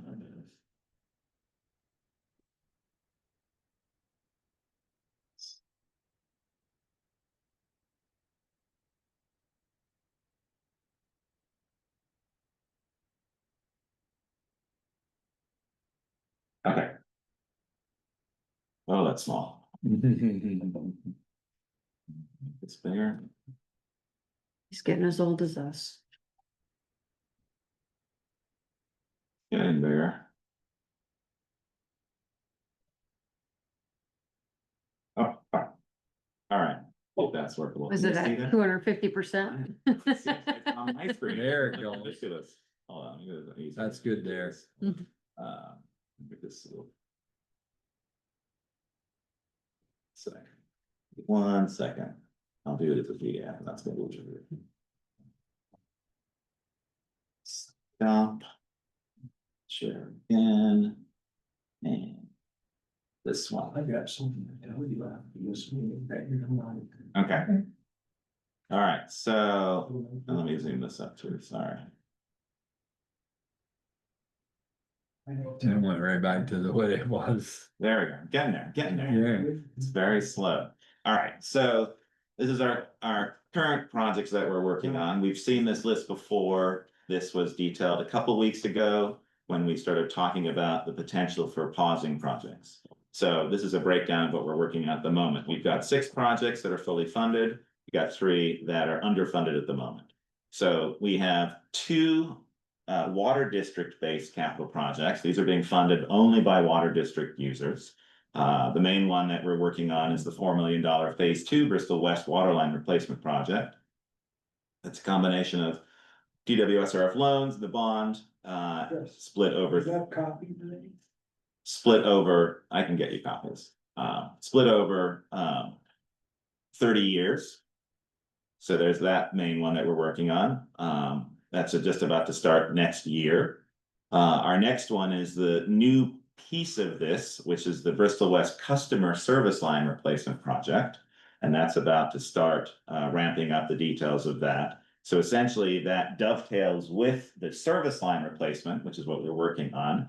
And the estimated cost of this is about $236,000. This is based on 59 properties that have water lines that potentially customer service water lines that need to be replaced. And it's a combination of galvanized lines, which have run their course, many decades old, lead lines, as well as unknowns. The unknowns are unknown because when we did the water service line project, we could not receive, even after much discussion and communication with property owners, we didn't get a final answer. Those unknowns will be made known in the next couple of months, and then we'll adjust that amount.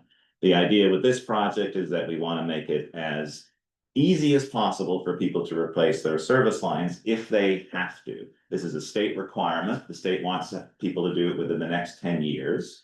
We're encouraging people to do it now. And it's only 59 lines, potentially less than that. So the great majority of homeowners that are in the water district area probably won't need to replace their lines. They're either copper or they're a plastic or not part of this project. But So- this is not taxpayer money. No. This is It's done by the individual homeowner. correct. The other thing to know is for these that we don't know, once we replace the main line and we go to hook them up, if they're the wrong material, we're not allowed to hook them up and they will have to be changed at that point.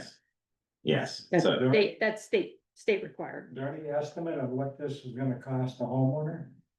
the estimate at the moment is $4,000. And it's also dependent on how close and how long your water line is from the curb stop into your house. The people that are on the list will be getting notified within the next month in terms of about this project and the full details. And the town, it's in the town's best interest to work with the homeowners to make sure this happens, because we want you to continue to have water when we put in new service lines. And you want to continue to have water as well with good service lines that aren't contaminated. And so we're working on ways to make it as low or as easy as to do as possible. And one potential is using our revolving loan fund, which is its own separate fund. And so homeowners could take advantage of that if they are unable to pay upfront immediately. So you could take advantage of the Bristol loan at a certain percentage rate, depending on your income levels perhaps. But we're still working on that. This is sort of a first sort of public thing about talking about it. Yeah, we also just changed the water ordinance to allow for a product that's just as good, but a Cheap. much cheaper. Yeah. $1 a foot versus $10 a foot. Yeah. So It was for the longest time, our water ordinance said you can only use copper. And we just recently changed that to address issues like this, that we know that potentially you have, and this is just the west side too, and this is west of North Street. We also have multiple residences and properties on the east side, and that happens in 2 years. And so we'll go through the same process again. But the idea is that we want everyone to have the best water pipes they can possibly have that meets the system. But the main piece of this is that it's a state requirement. And so within 10 years, every town that has a water district will need to do this. So the inventory that was taken about 1.5 years ago, that was part of that. That was the first step of that project. The state said, hey, we need to find out every single piece of pipe that you got in the ground, we need to find out what that is. And so the inventory was both our system as well as homeowners. So the idea for this is to use the revolving loan fund, and it's a 2-year initiative.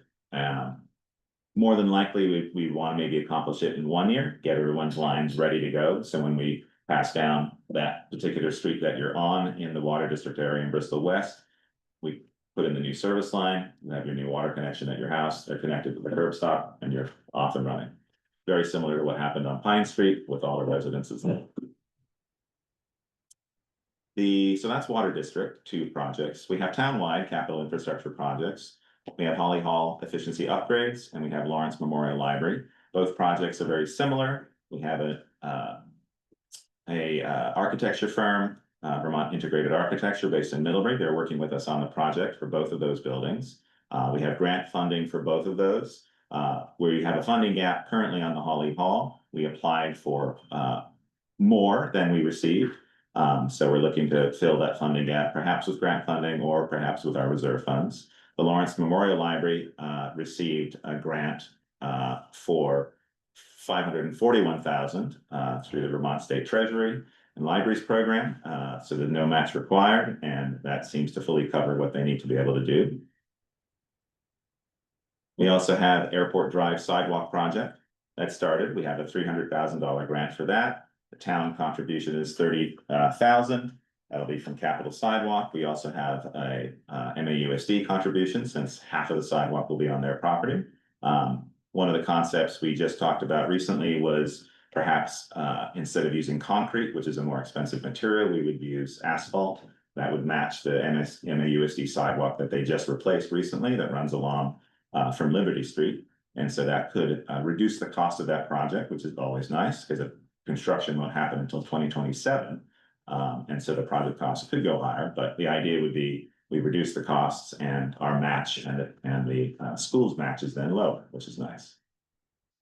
We also have a couple scoping studies going on. These are much smaller projects. These are again grant funded with a match.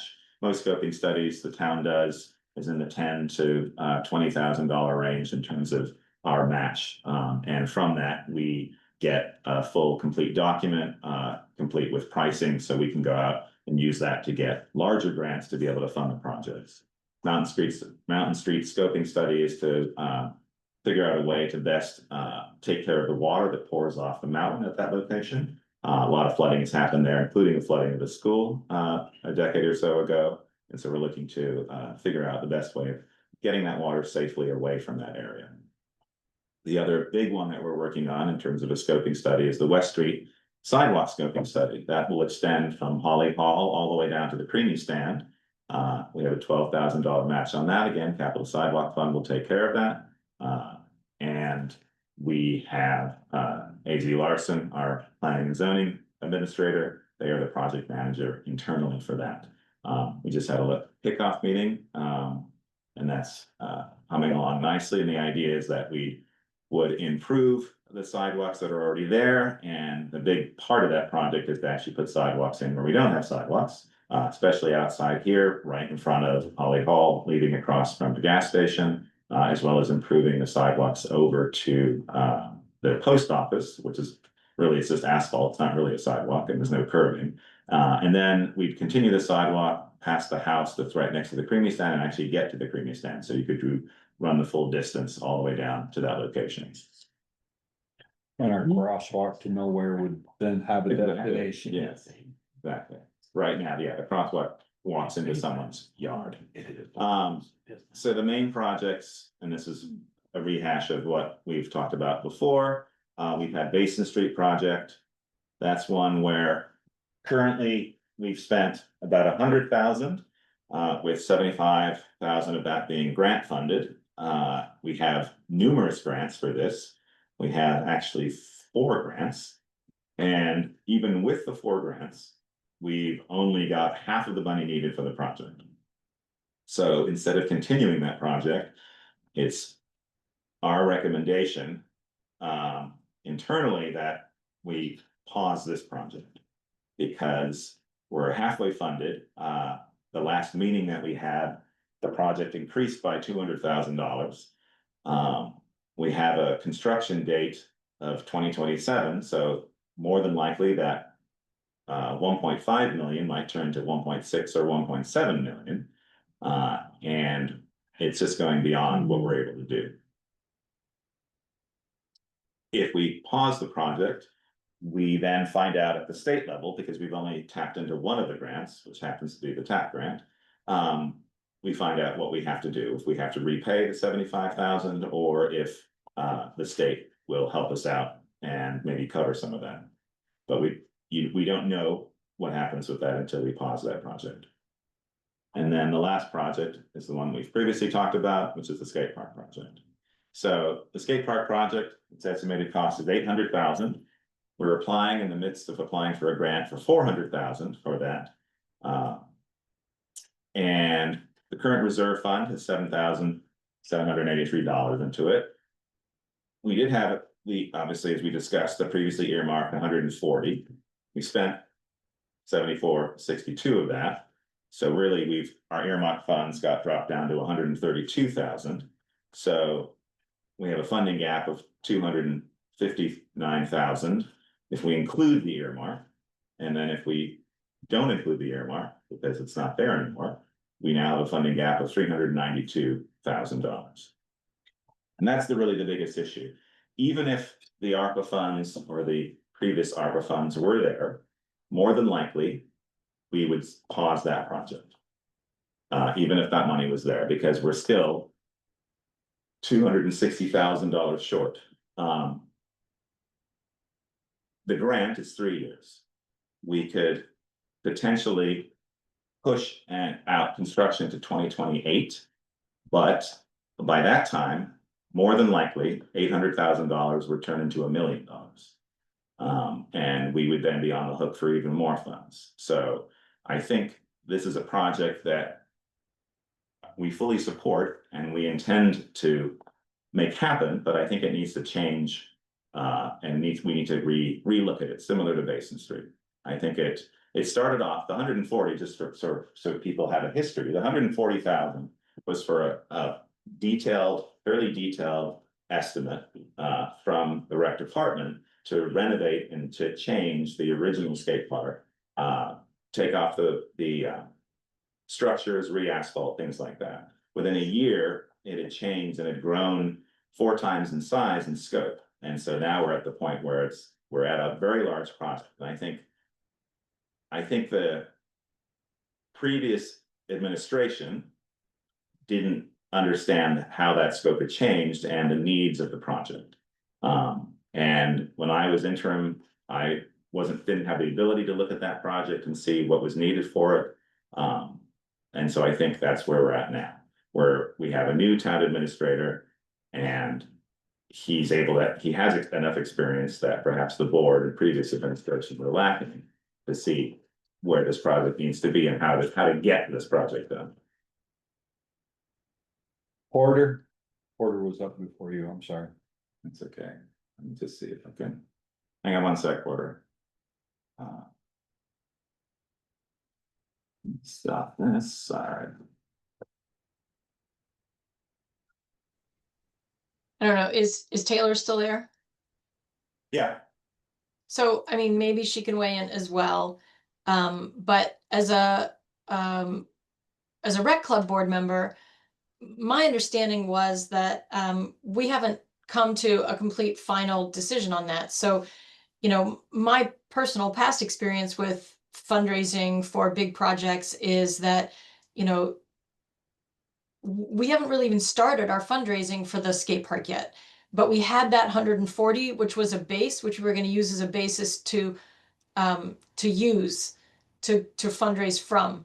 But in our conversations with the skate park designers and even with the community, having, you know, all of the kids and the adults who were participating in that over the last year, you know, it was never like, it must be $1 million skate park. It was, let's dream it. Let's look at what we have. Let's look at our funding options, make adjustments. So it's not like, oh, it's going to be an 800,000 skate park and we only have 140. So forget it, scratch. That's never going to happen. We'll have to postpone it for the next 10 years.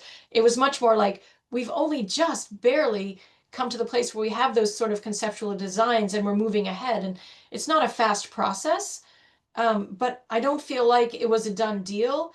And so it was a real shock to find that basis that we thought was our foundation for our local commitment has evaporated in a way that, you know, especially as I said, with the ARPA money, what we were hoping more than anything, because we didn't want to see ARPA money used for things that, you know, have to happen or emergency happen. We wanted them to be for things that would build and grow, which we were hoping that 140 would. So I don't think that it's a like has to be an $800,000 skate park or not, but the fact that we've now just, you know, taken that money completely away feels really frustrating when the community's put in so much effort to get to a place where we're ready to begin. I don't know. I'm not being particularly articulate. I did mention that I'm sick today and I'm sorry, but I just feel like, anyway, I don't really know. I'm not even sure what you're asking here today. So I don't know, but because I hadn't been hearing about this until I suddenly heard that the money was gone. So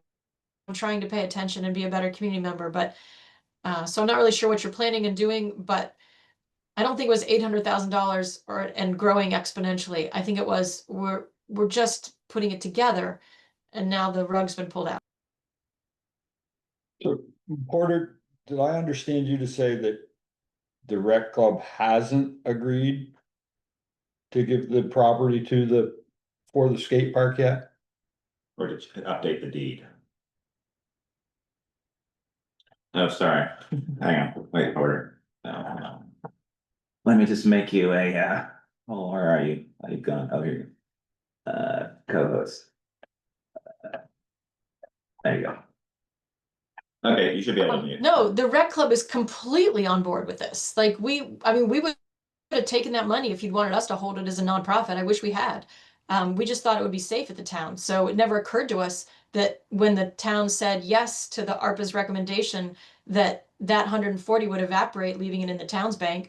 Otherwise, it could have gone to the rec club. It's just that because we work so symbiotically with the rec department, and Taylor has been leading the community input effort with the youth and the community members interested in the skate park, that, you know, we thought it was fine there. So no, the board is absolutely on board with, you know, improvements to that skate park. We just, you know, what I was saying, Peter, was it's not like that we were like, must be this $800,000 pipe, you know, pie in the sky. It was like, it's an evolving thing, you know, and the engineers came back with this design, which is terrific. And then we were going to apply for that, that grant, the LC, whatever. And we did the agreement we needed for that to happen. And then we found out that we might not be able to move ahead with that application because now we don't have a town match. So maybe I missed something. I mean, I think I missed a bunch of things apparently, but that's kind of where I thought we were until I found out the money was gone. Gotcha. I'd like to clarify a couple things. My opinions are my opinions only and not reflective of any of my buddies in this room. But what I'd like to clarify is that the cost of the skate park didn't just explode overnight. The cost of the new skate park was derived from studies of what it would take to build a wooden one and how long it could last and what usage we would get out of it versus if we actually built a real one out of concrete, how much better it could be, how much actually more economical it was despite the increased cost. There were several planning meetings that went on where the teen center was full of people. I suspect part of it was because they bought pizza. The pizza was good. Yeah, but I was at those meetings. I know how the design for that evolved. I talked to the guys, I met the guys that designed it. We were getting good value for our money. We got good value for the set of drawings that we paid for, which thank God are paid for. I, like Porter, assumed that that money was there. I'm aware of people that are working on grants and talking with corporate donors and stuff. I've got a couple of people myself who are sitting in the back hills around here wondering what they can do next. This news is not gonna be good news to them. You know, I don't hear a plan from you guys about how we're gonna make this work. I hear you telling me you're gonna support it, but I don't see support. I'm disappointed. I know some of you guys a long time.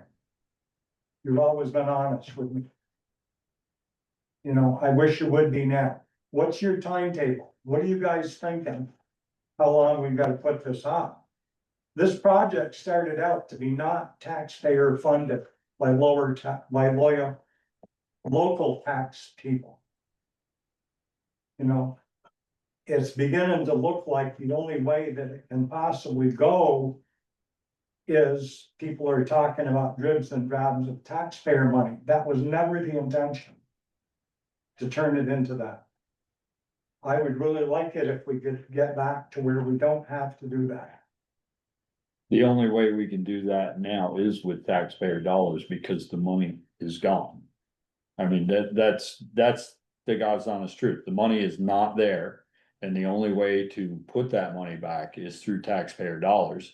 And I think that's where we're at, is figuring out how we can do that. And we haven't got a plan. We're working on it, but we haven't got a plan. And I'd say, Porter, I mean, you're disappointed, we're disappointed. I mean, this is not what the select board's plan was. You know, it was unexpected to us when these projects came up, you know, it's not like they, you know, we planned on them to happen, they just happen, you know, the floods happen. the infrastructure goes down and we have to decide what to do. What is best for the town to do, and unfortunately, this was where we're at, and now we have to deal with it and figure out a way to, So. you know, it's fix it. not been- I'm not trying to be obstructive. No, you're not. Okay. No, No. this is another obstacle. You And we know, have I'm to- a voter with questions, Sure. you know, Mhm. some pretty serious questions. I'm gonna be raising a town that got to $11,000 this year. For taxes and water line replacement, it sounds like. No, the water line replacement is a Is that user your water based. bill? Water bill. Meredith, And my water bill is already twice what it was before too. Well, that's still cheap compared to some of the other towns. Meredith, For clarification, can we go back to your presentation of the, spreadsheet, sheet 2? Where it had the, oh, look, but I need to see it. I think it was The one with the former ARPA unassigned funds?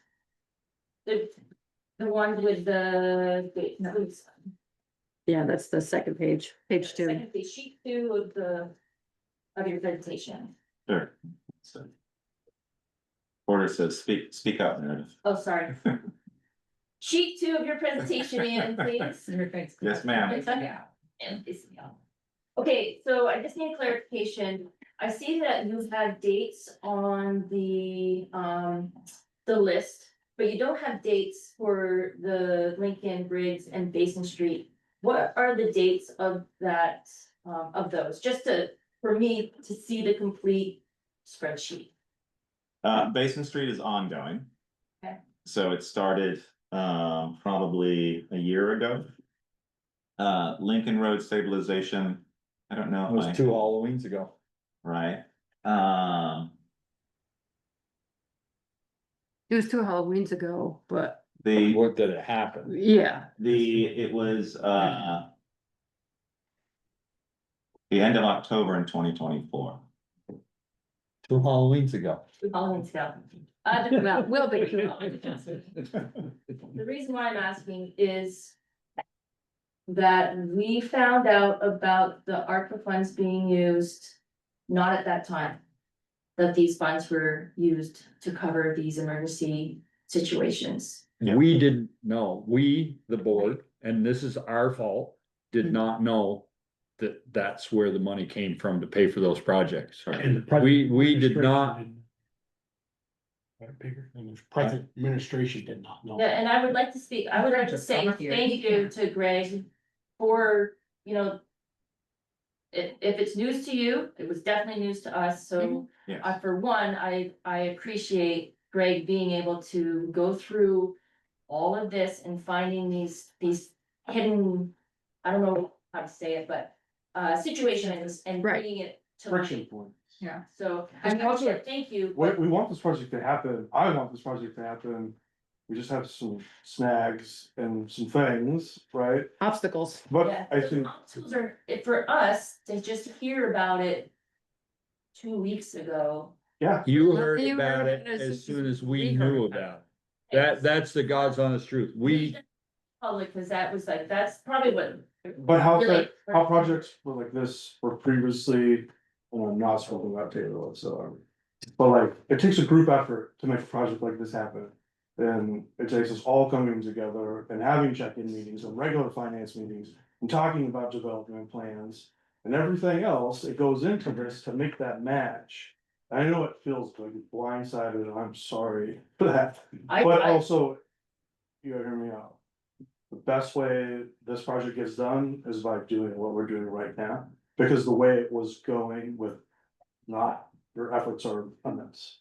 But project management wise, the way it was going before, I don't know when this can happen. Because like, it's just, there's too many requirements. I'm being transparent with you, like, this is the finances I have, these are the projects I have going on at the same time. So if we had the 140, I would still ask that we pump the brakes on it, because I can't do a water project and a water service line and Holly and the library with cash flow even, and you gotta have that money up front. And The problem is we didn't plan internal stakeholder and external coordination 2 years ago better. But we're here now, we've identified the issues, and you have my group that will find a way through this. It might be like Taylor and I talked, a more reasonable approach, might be a phased approach, right? So, I mean, we have to figure it out. I don't have a solution for it yet. I just wanted to just clarify the timing of Yeah. letting us know about the fact that there is no ARPA funds compared to the timing of the ARPA funds being spent for other projects. Right. Thank And you. it, part of it goes to the changes, all the changes that have happened here over the past 2 or 3 years with our help and, you know, we had help who had sick family members and weren't able to dedicate their time to the job. We had, you know, and it took us a long time to figure out where we were at. And we finally figured it out, and it's not good. And we're struggling to figure out how we're gonna right the ship. Thank you. I can't agree with what you're saying. I've been to every planning meeting to that skate park and I haven't seen any new people there. I just got I've got 2 months. 40 or 50 people at those meetings. It's very strange, you know.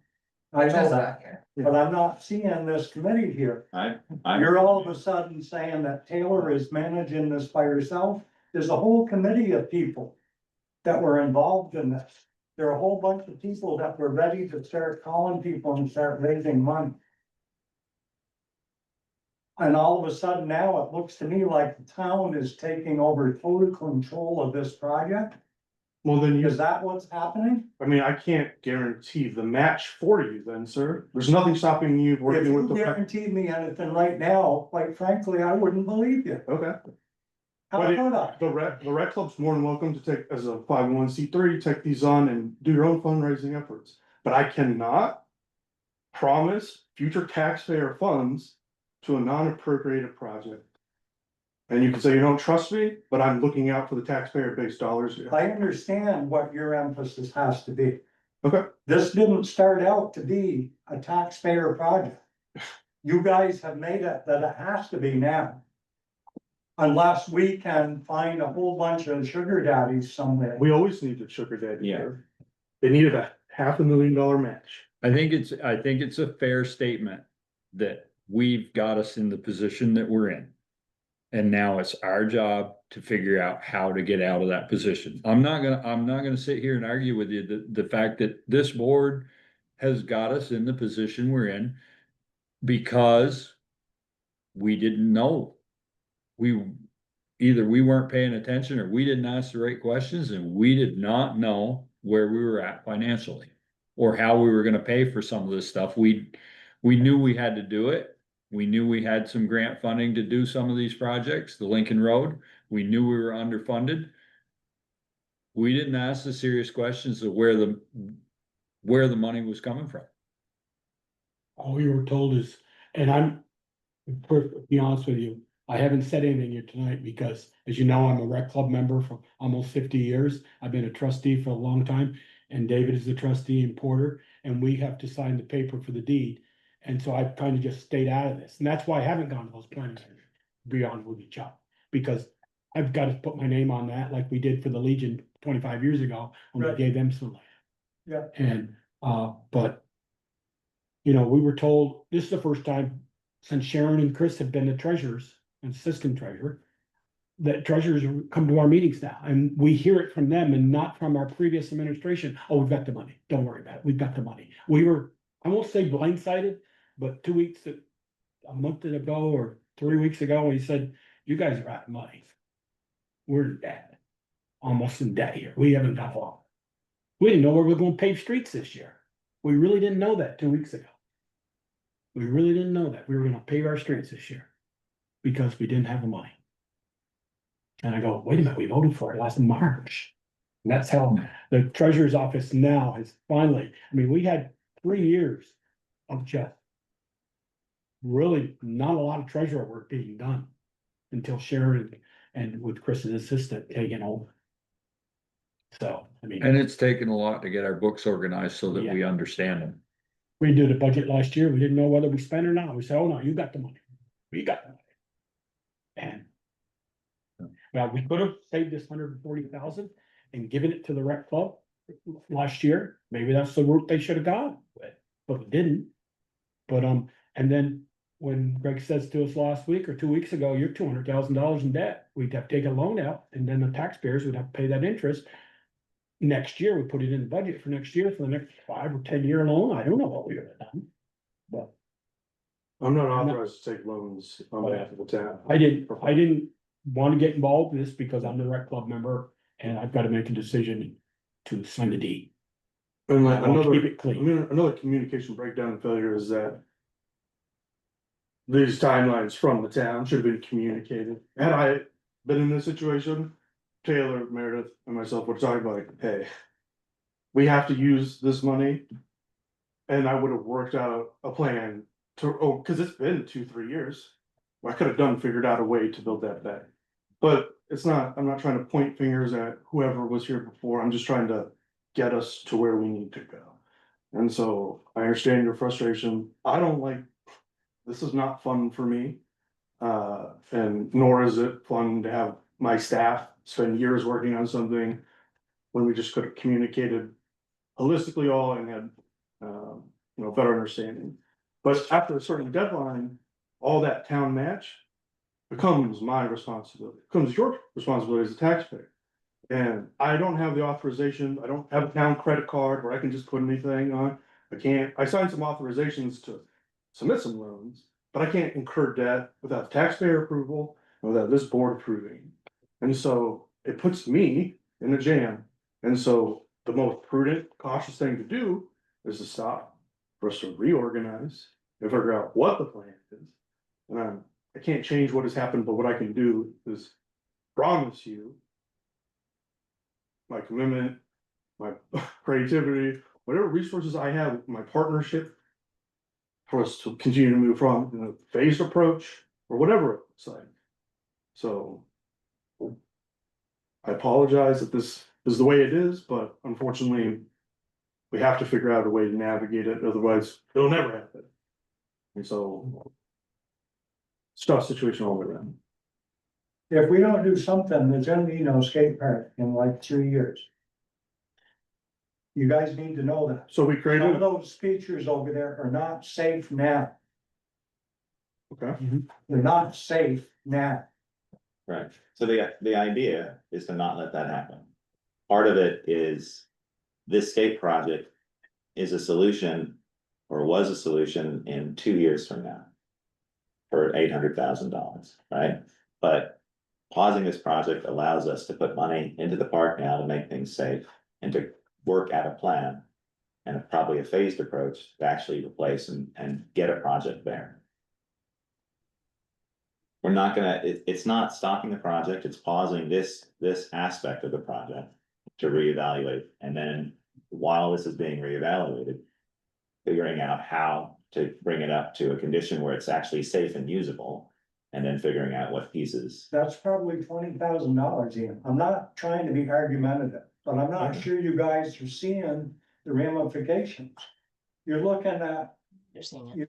whole thing needs to be repaved. There are some major cracks and stuff in the surfaces. A lot of the major features that have metal curbs on the edges that you tip over. The curbs aren't staying on because the wood behind them won't hold the screw enough to use a 5-inch screw. No, That's a lot of screw. I totally understand that. The original plan for the 139,000, 140 was to do exactly as you described. It changed, your scope changed because of the committees, because of the interested parties involved, and it grew to a much larger project, that we're now not able to do.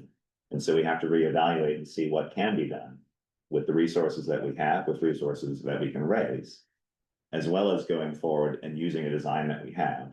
Because it's a great design and be able to support that. Porter spoke earlier about, the match and not really knowing, it doesn't have to be an $800,000 skate park. Well, I think for a project of this size and the fundraising of this nature, I think you do need to know. I don't think it's just a random thing that you pick. The scoping is tied to the funding, it cannot be changed Exactly. after the fact. Yes. What was approved for the match was exactly drawn out to the $800,000 spec. I can come back and alter that plan, that scope in any way and have it approved. The design. You can't just do part of that design, you're not gonna end up with a usable, And and that, do a quarter of it. You think? I have the quotes in the design, the breakdown, the design. Right. process. Well, I'm wrong then. but it's fine, it's a complicated project, that's why. Their design is great, I love it. But it has a $750,000 price tag, which is then our 800,000. 2 years from now, it's another couple $100,000. Plus whatever you decide that we need, at Right. least 20 grand a year to keep it usable. Exactly. So it's, there are multiple things that we need to do to be able to make this right, so we can actually go ahead and do it. So a couple things. The figure you have for the reserve fund is not representative of the actual money we have available, or I'm not, so I have identified, so we received there's more money available. It's not 140,000, it's not 200,000, it's not that. However, it's more than 7,000. Okay, It's closer to 30 or 40,000. We just, for the practice of that, we just subtracted the, engineer design. Well, and I, Right. I got some last minute info this afternoon. Yeah. And yes, the number is larger, it's probably closer to about 20. Okay. right, So then that was within consideration because all the cost for the engineering was.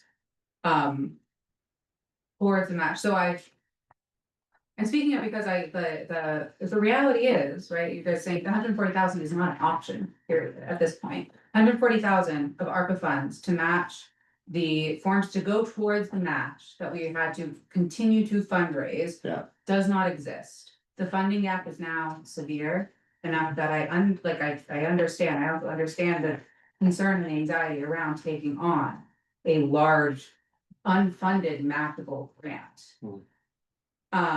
What's the match, Taylor? The match is 400,000, it's 1 to 1. Okay, so it's 50%. it's Yeah, a 50% match. Yeah, yeah. Mhm. So it's, we had, so what we thought we had, because we can include the engineering funds, we thought we had 210 towards it. So it was 190 that the plan was to write grants for. That doesn't exist anymore. So whether or not we thought we had it or not, doesn't really matter. Systems change. It's disappointing, as you said. This is,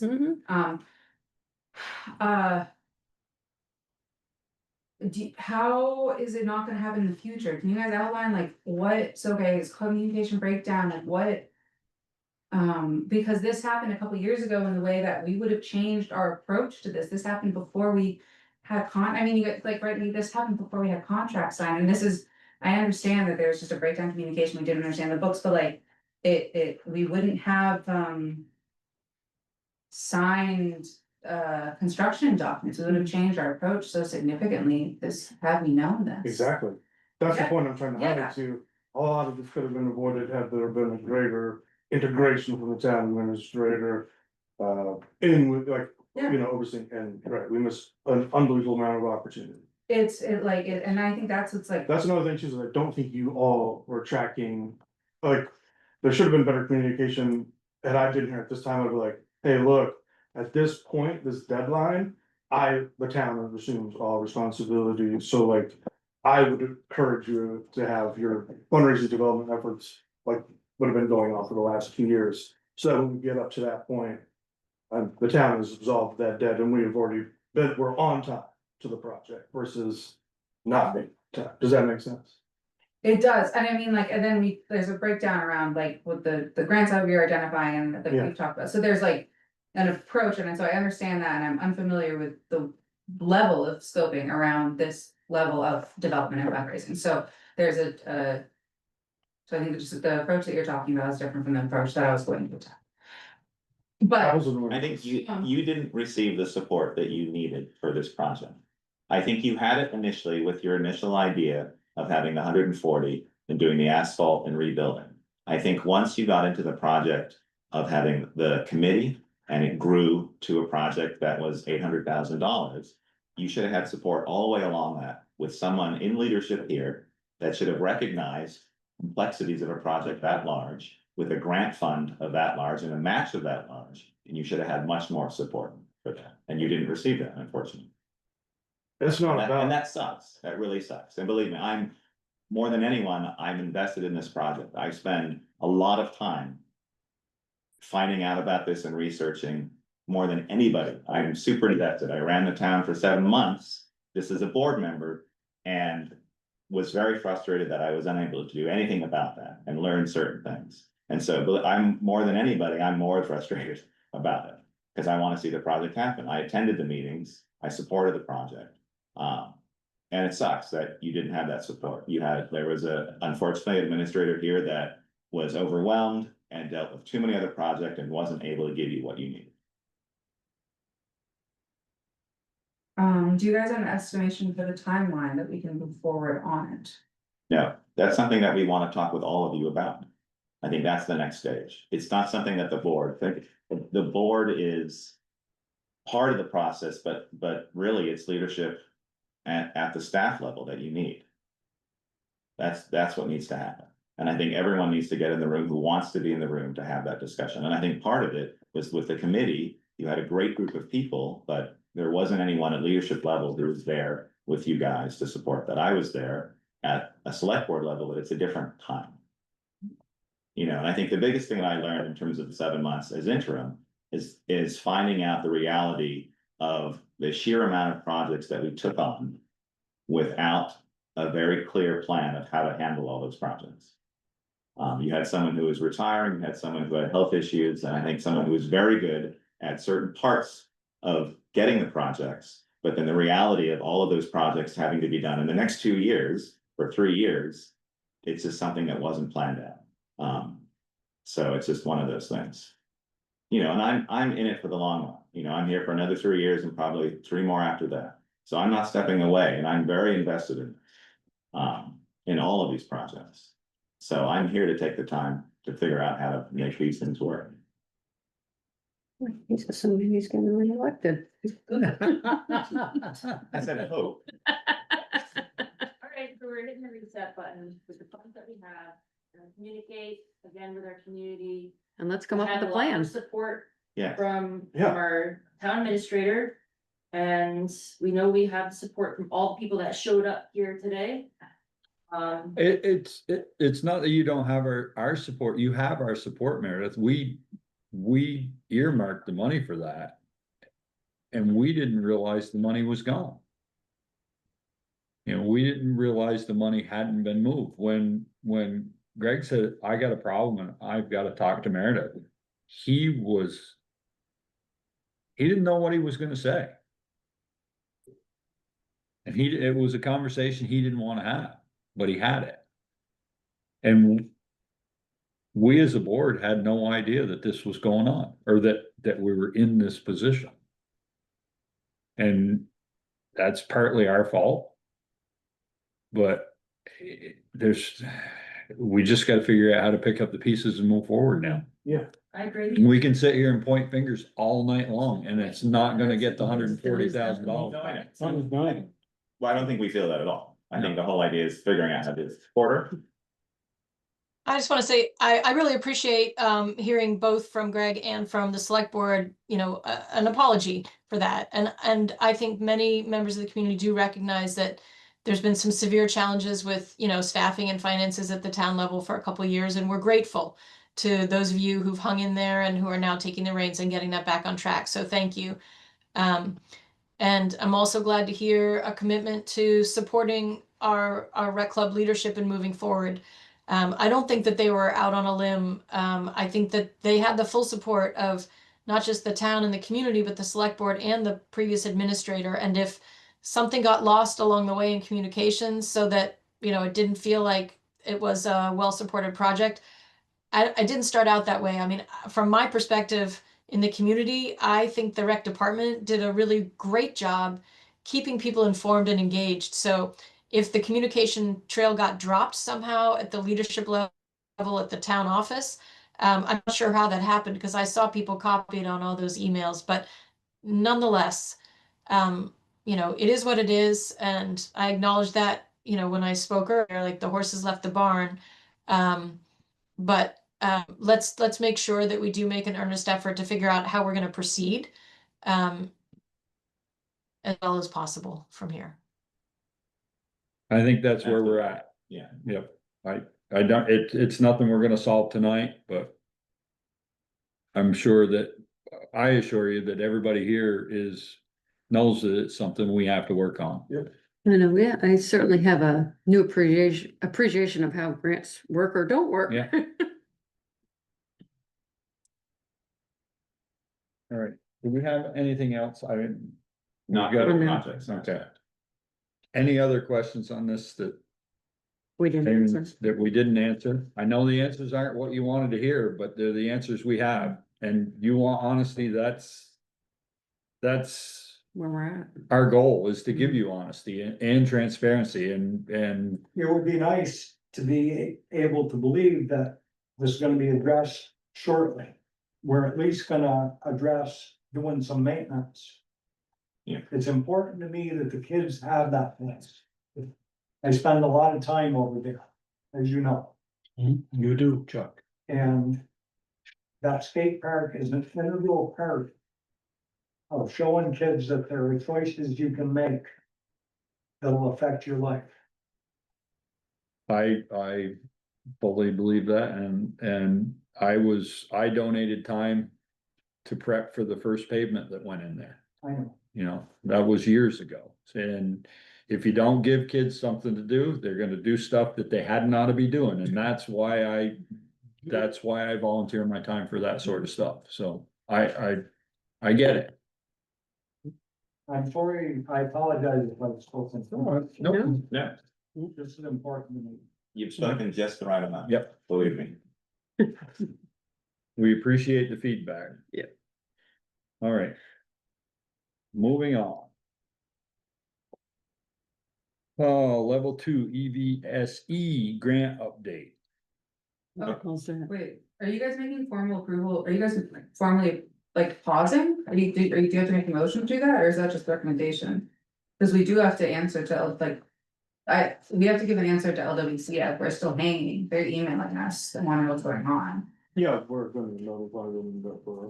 Okay, not- And we could. I didn't know if there had to be like a formal motion to Yes, pause the I mean, there- projects or- we could have that as consent, but it's probably best. Thank you very much. Okay. We- I just, like, you need to tell people. Yes, yes. I would make a motion, to, pause the skate park project.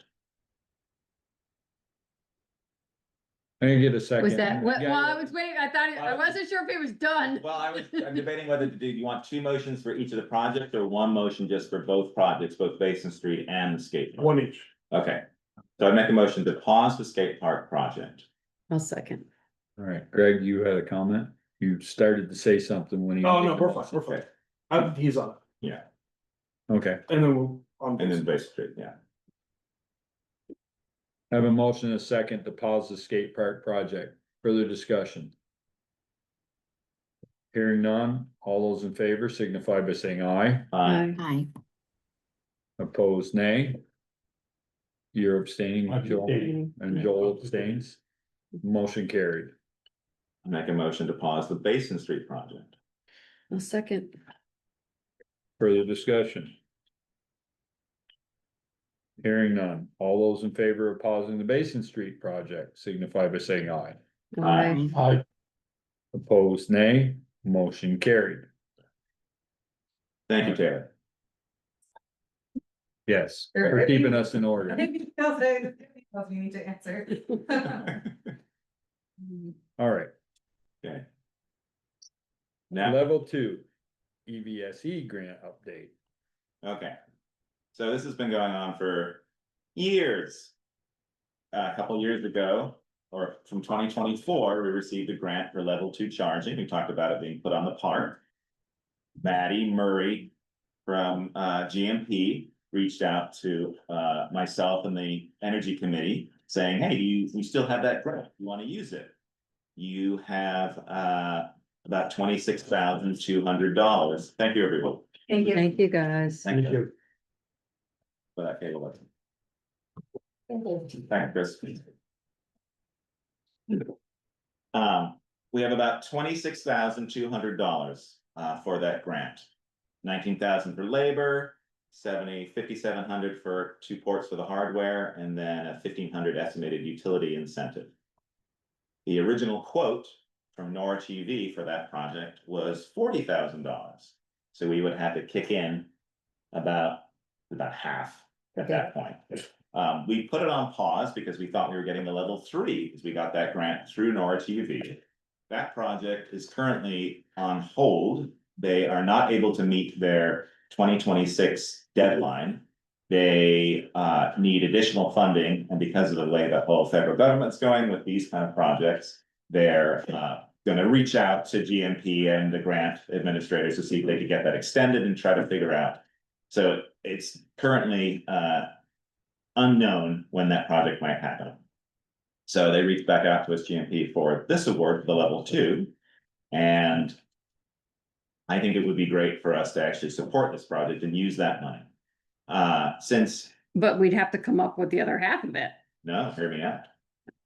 Since the Norwich EV, I talked to Zach Casey, he's the innovation director at GMP.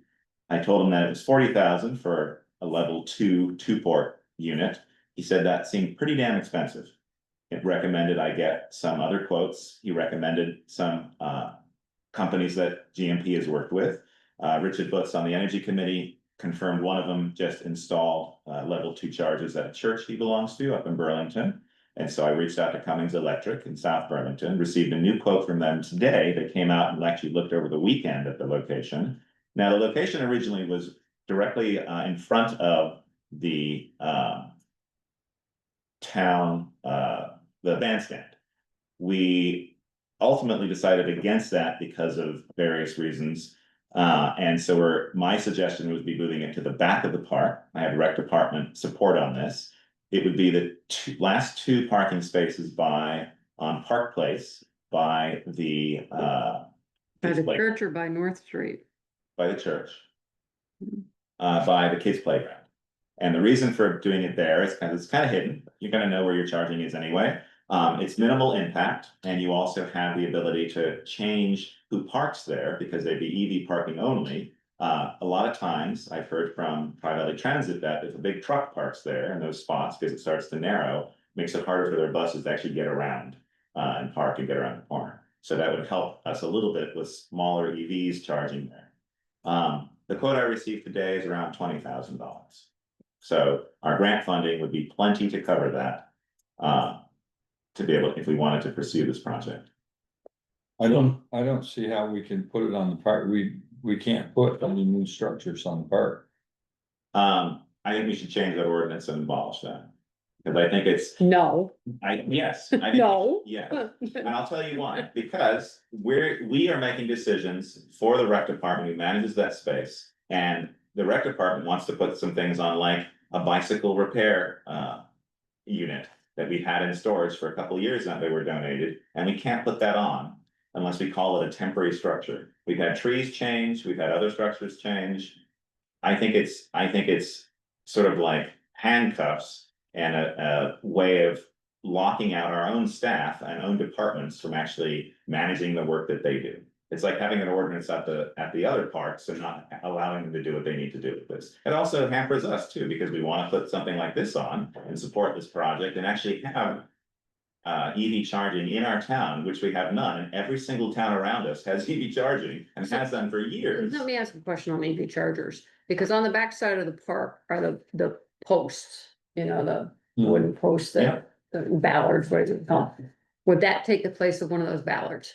The ballards would be there in support of the project, so you didn't drive into it, but. But would they move the ballards, or you're saying the EV charger would be behind the ballards on the actual park itself? Probably a combination. The ballards might change to something that would protect it, but something that we could work out in terms of details with the contractor. I thought our zoning didn't allow for any EV chargers. This would be, We changed it. no, the level 2 falls under zoning where it's a. I talked to AZ about it. An allowed use, probably. Yes, an allowed use. Mhm. And what ordinance is the park in that says, is it an ordinance or a policy? I think it's an ordinance that the board made about 8 years ago, saying that anything. It was a long. 5 years ago. I do think it's time to revisit that. I think it was a completely knee-jerk reaction to put a policy like that on, because it hampers anything that you wanna do, including us wanting to do things. And we're not of a nature where we're just gonna throw anything on. I think it came, I was talking to Meredith today about it. I think it came from someone planting a tree on there. No, it came back in the early nineties because I got a picture at home showing us wheeling that coach house down the street on wheels from the park. Cause they put it on the park and they went to them and said, you can't have anything on that park except a bandstand with, had to be an open roof concept. And I think it that's has when the some- board passed the ordinance, no more structures. on the Okay, how park. about this? Instead of abolishing it, can we revisit it? Because I do think it seems, I think there's something in the language from the The people charter. that gave Gave us, the park gave to us the park. The okay, land. so we'll look at that. How about down where they just have to put a sign up in front of the merchants? I call it the Merchants Community Bank, Community bank. down there. But put it down there on that. You mean the The first community- two by the church? No, the first, there used to be two parking spots in front of the, Out front. out front of the. Parallel spots in front. There are three now. There are three parking spots out front Not, of the community. not Holly Hall, not no, in front of the bank. Yeah, no, there's three spots. Is there There's spots? three Three spots. spots? There's three spots. Poking them There at about, church. could we have one of these There's for three spots. EV charger. I mean, I talked to them before, we talked about putting it behind in their parking area, they've just redone it, the main issue is they were concerned about liability. We did talk about it, I believe we did, now refresh my memory, cause it's beginning to go. Is having one right at the beginning as you come off from School Street. Yeah. Cause they park right there and it's sometimes hard to see when you're coming off from School Street, the cars there. We talked about possibly we would maybe consider having it right on that corner, The down by the first Peace two Garden. spots by the. Peace church. Garden, by the Yeah. Peace Garden, right there. Yeah, those are the first two spots. I'm fine with anywhere in the park, as long as you guys are fine with that. My only question is, why the park?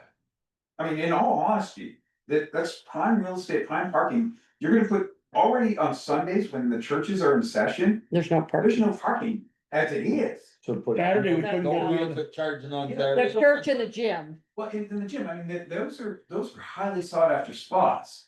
We have other parking in this community where we could do this. If you drive an EV, you don't have to be on a park. I mean, there's 500 parking, well, not 500, but there's a lot, they got them all numbered down nowadays, parking lot. It must be No, I mean, I 250. do agree that somewhere in your downtown, you do want the folks walking. Right. But the park is just, it's open, it's clean, it's what a park feels, I have a hard time. A small EV unit doesn't change any of that. We removed 2 spaces. Out of, I don't know, how many do we have around there? 70 or 80 parking spaces? I don't know if there's Off some- Main Street. Okay, sure. I know, I'm saying it's just as bad a decision. It would be better, I mean, I would see, take these two off, take 2 of them off South Street right here. Okay.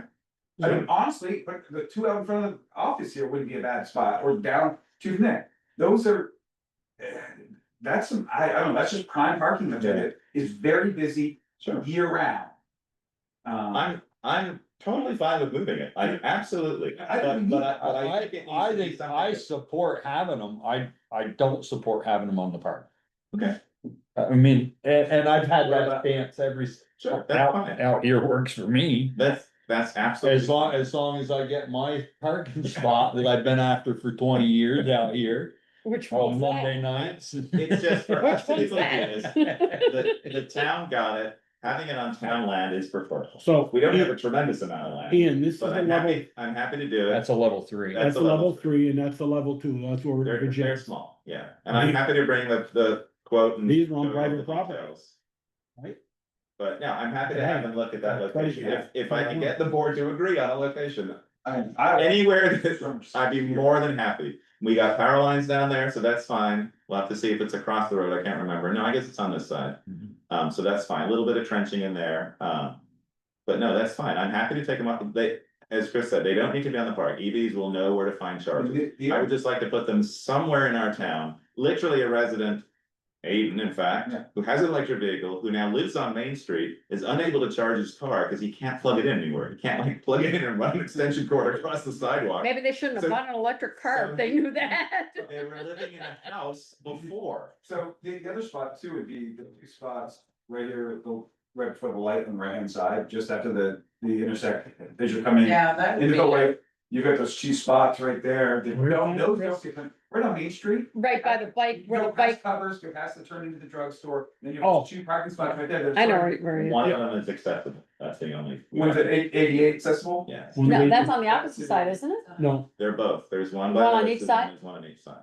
And that was part of that project. But aren't there three on the But- north side? No. Are there three spots or just? I'm sorry. three No, AEDs. yeah. I'm sorry. I mean, down here, it's totally fine. It can be tucked away as long as people are fine with those spots being taken. I mean, we've actually increased those spots because we officially striped them. Yeah, So we do have more down there than we've had before. I'm happy to have, You can put coming them to right in look front at of that. Carter's and then nobody can park there.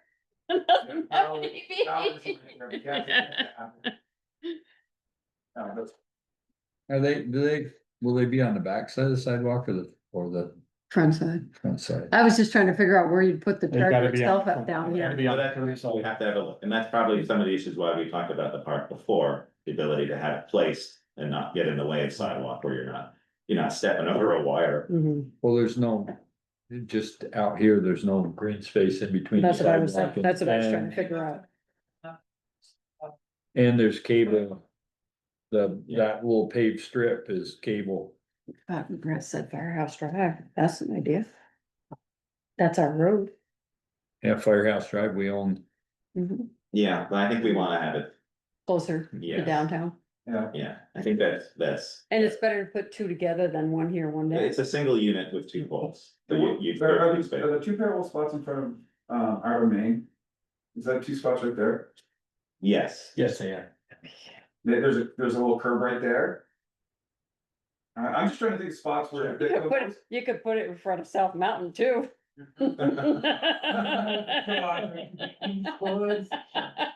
But I'm just trying to think of spots where they have the lowest impact, where we have two spaces together that might be usable. I'm just saying, those are And spots. those are- What's the difference between that and Art on Main? So where? Not to get into the nitty gritty, but what side, how long are the cords and what side do they, because those cars have to point, in order to be legally parked, they have to point East. East. They're 18-foot cables. So they should be able to get them. Yes. There's actually usually come from either side of the vehicle. Yeah. I think the Art on Main is a tough one, having that infrastructure, while not big, would be right in front of two stores right there.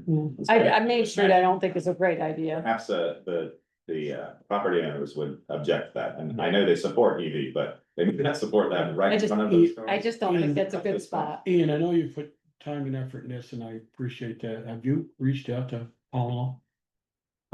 We have in the past with regard to the level 3, and they were sort of supportive, but not a tremendous amount. I don't know. haven't- Boy, if they would give us the two right behind the sign there. Yeah, they haven't been Virgins. Sure. Something I won't mind, I would, if you want, I know Brian well.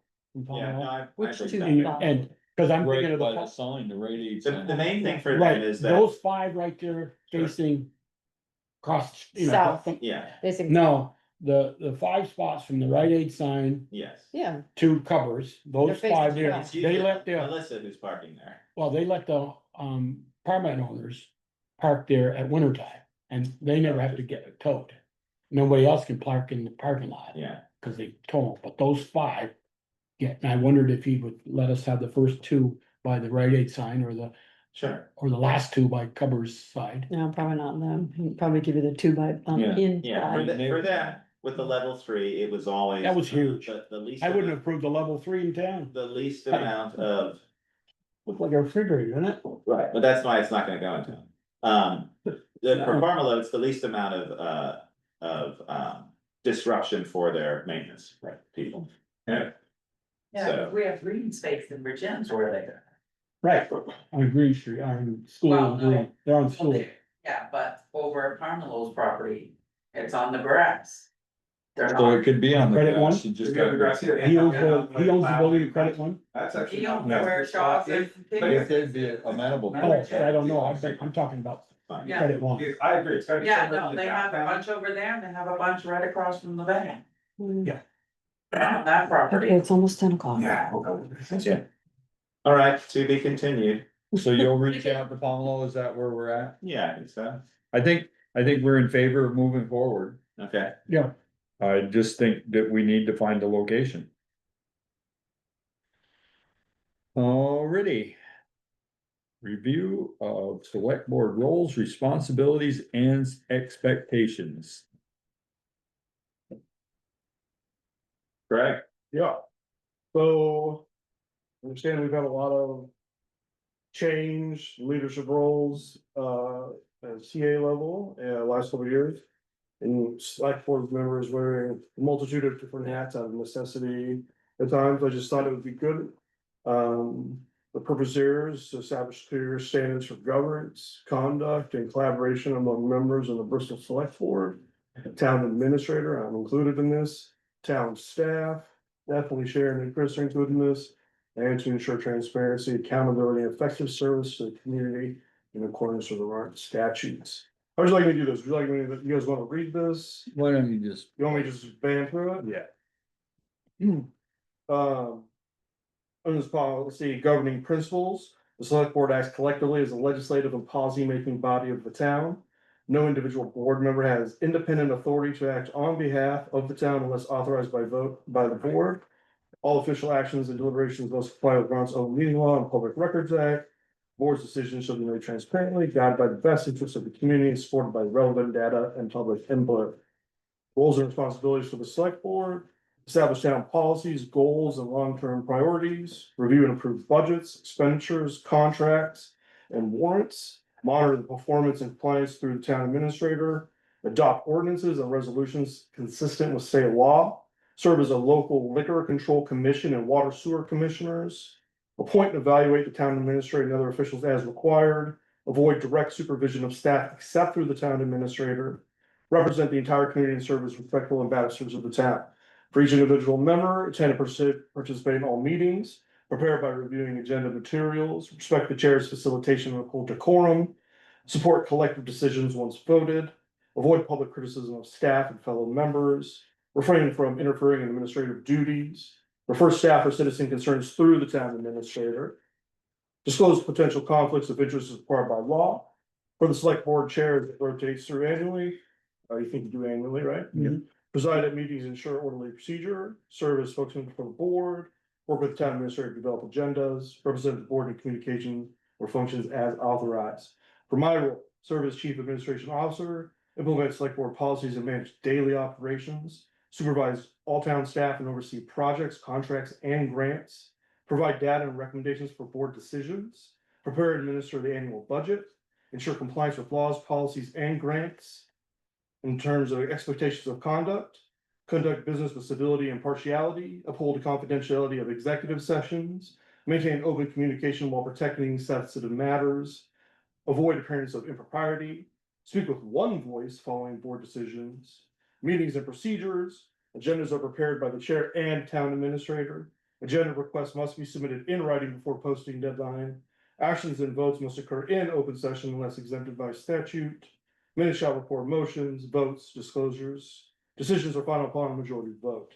Conflict of interest and recusal, members must comply with the town's conflict of interest policy, disclose any financial or personal interest in board matters, recuse when participation must be perceived as biased, record all disclosures and recusals in meeting minutes. Accountability and review, the select board shall conduct an annual self-evaluation, town administrator shall report annually on governance effectiveness, and the policy shall be reviewed and reaffirmed annually by town meeting day. And it'll be effective today. Sounds good to me. this has been a long time coming. This was supposed to be done, what, 7 years ago, something similar to this? Yeah, it's stepping on a lot of toes for me, but it has to be clear boundaries and expectations, so we just can work more effectively as a team. And serve the residents of Bristol, and that's the only intention I'm driving. I think too, sort of like, with this, we should revisit the liaison part of our roles. I think that needs to be looked at. We often do that at our Town meeting. administration, as our administrative meeting, like after town meeting. But I do think that's can be looked at in a different way. I think because of the town administrator we now have. And I think it's also, I think it might make the job easier for the town administrator by not having the liaison. I think, you know. By not having a liaison? Is that what you Yes. said? Yeah, or at least sort of adapting it, you know, we have it for, it's sort of piecemeal in terms of the different departments or different committees and things like that, so I think we should revisit that, I think that's important. But I also feel like, you know, we should present ourselves as being open for discussion for anybody to come to us and talk to us, so I think that by setting the liaison status, I don't know if we actually need that. I think it was based on sort of us reporting from other departments, but I think ideally you would have the town administrator doing that. Yeah, I Because mean, they would know more than any of us. it Bristol Selectboard might have been something you guys implemented as a necessity in the past to kind of, you know. But I have openly communicated to all staff, you know, town beside with open door policy, they know you all can reach out to them, but it just kind of keeps things simple. In that manner, and only for that. Staff and managing staff is difficult. And And they can't get mixed messages. yeah, and I realize too, I mean, there's. You know, there's. Generation differences between y'all and me and how I communicate things to staff. Really? Hard to tell with you. Michelle's probably gonna go, oh, that's right. But like, I'm what? we have different methodologies in how we approach managing town staff, but at the end of the day. The culture I set, the tone I set is the only standard and culture for managing the town staff. And so we just can't have cross messages like that.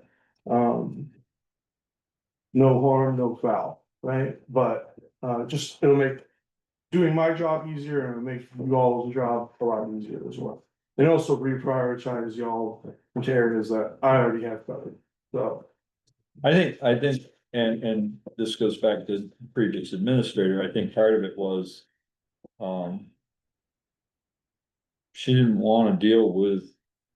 The different departments on a personal level. Yeah, And so liaisons work that's not, for her management style, right. and they don't work for your management Well, style. they don't work for the success of the town for Yeah. grants to have style, like we are all one team. One direction, multitude of issues, but we're all moving in the same direction together. And it's my responsibility to ensure that they're being developed and compensated and. We are doing our job the best that we can with the resources. So. I care about them all incredibly, and it's my job to see them all succeed, and so, yeah. Care about them. I'm not saying, but I'm here every day with them, right? I know. And so. Thoughts, Jessica? I really like this idea. I mean, I always felt like I was trying my best to be a liaison, but I was never exactly sure what I was doing or how I was doing it. And this just makes a lot more sense to me. And then, you know, we can, of course, if people talk to us, we can, of course, forward those concerns and make sure that we have those. But I think this is a great idea. I think, I also think that if we get concerns, that. We should probably take them. It should be our responsibility to take them to the administrator so that.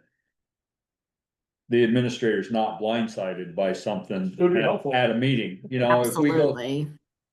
Turns in, you say, oh, well, so-and-so said this, and now all of a sudden the administrator is like. Well, how come I didn't know about that? So I think that concerns that are brought to a board member by staff should go to the administrator. And I'm not using names because I think it's a position, not a name. I mean, I can say Greg, Yeah, but you know, Yeah. I think it's clearer if it's done that way. Cause I know Ian doesn't like being blindsided. I don't like being blindsided, no, you know, and I'm sure you don't. yeah, no. So, And I can't effectively deal with Yeah. Things that I don't know about, it, right? So. Yeah, this is sort of effectively reestablishing the chain of command. Yeah. For all of us as well as the staff. We have a problem with him. Correct. Right. Here. Yes. Would go to. Of course, Sharon. Maybe bring that up, blindsided. right? Yeah. She's acting right. Right, and we're meeting tomorrow, right?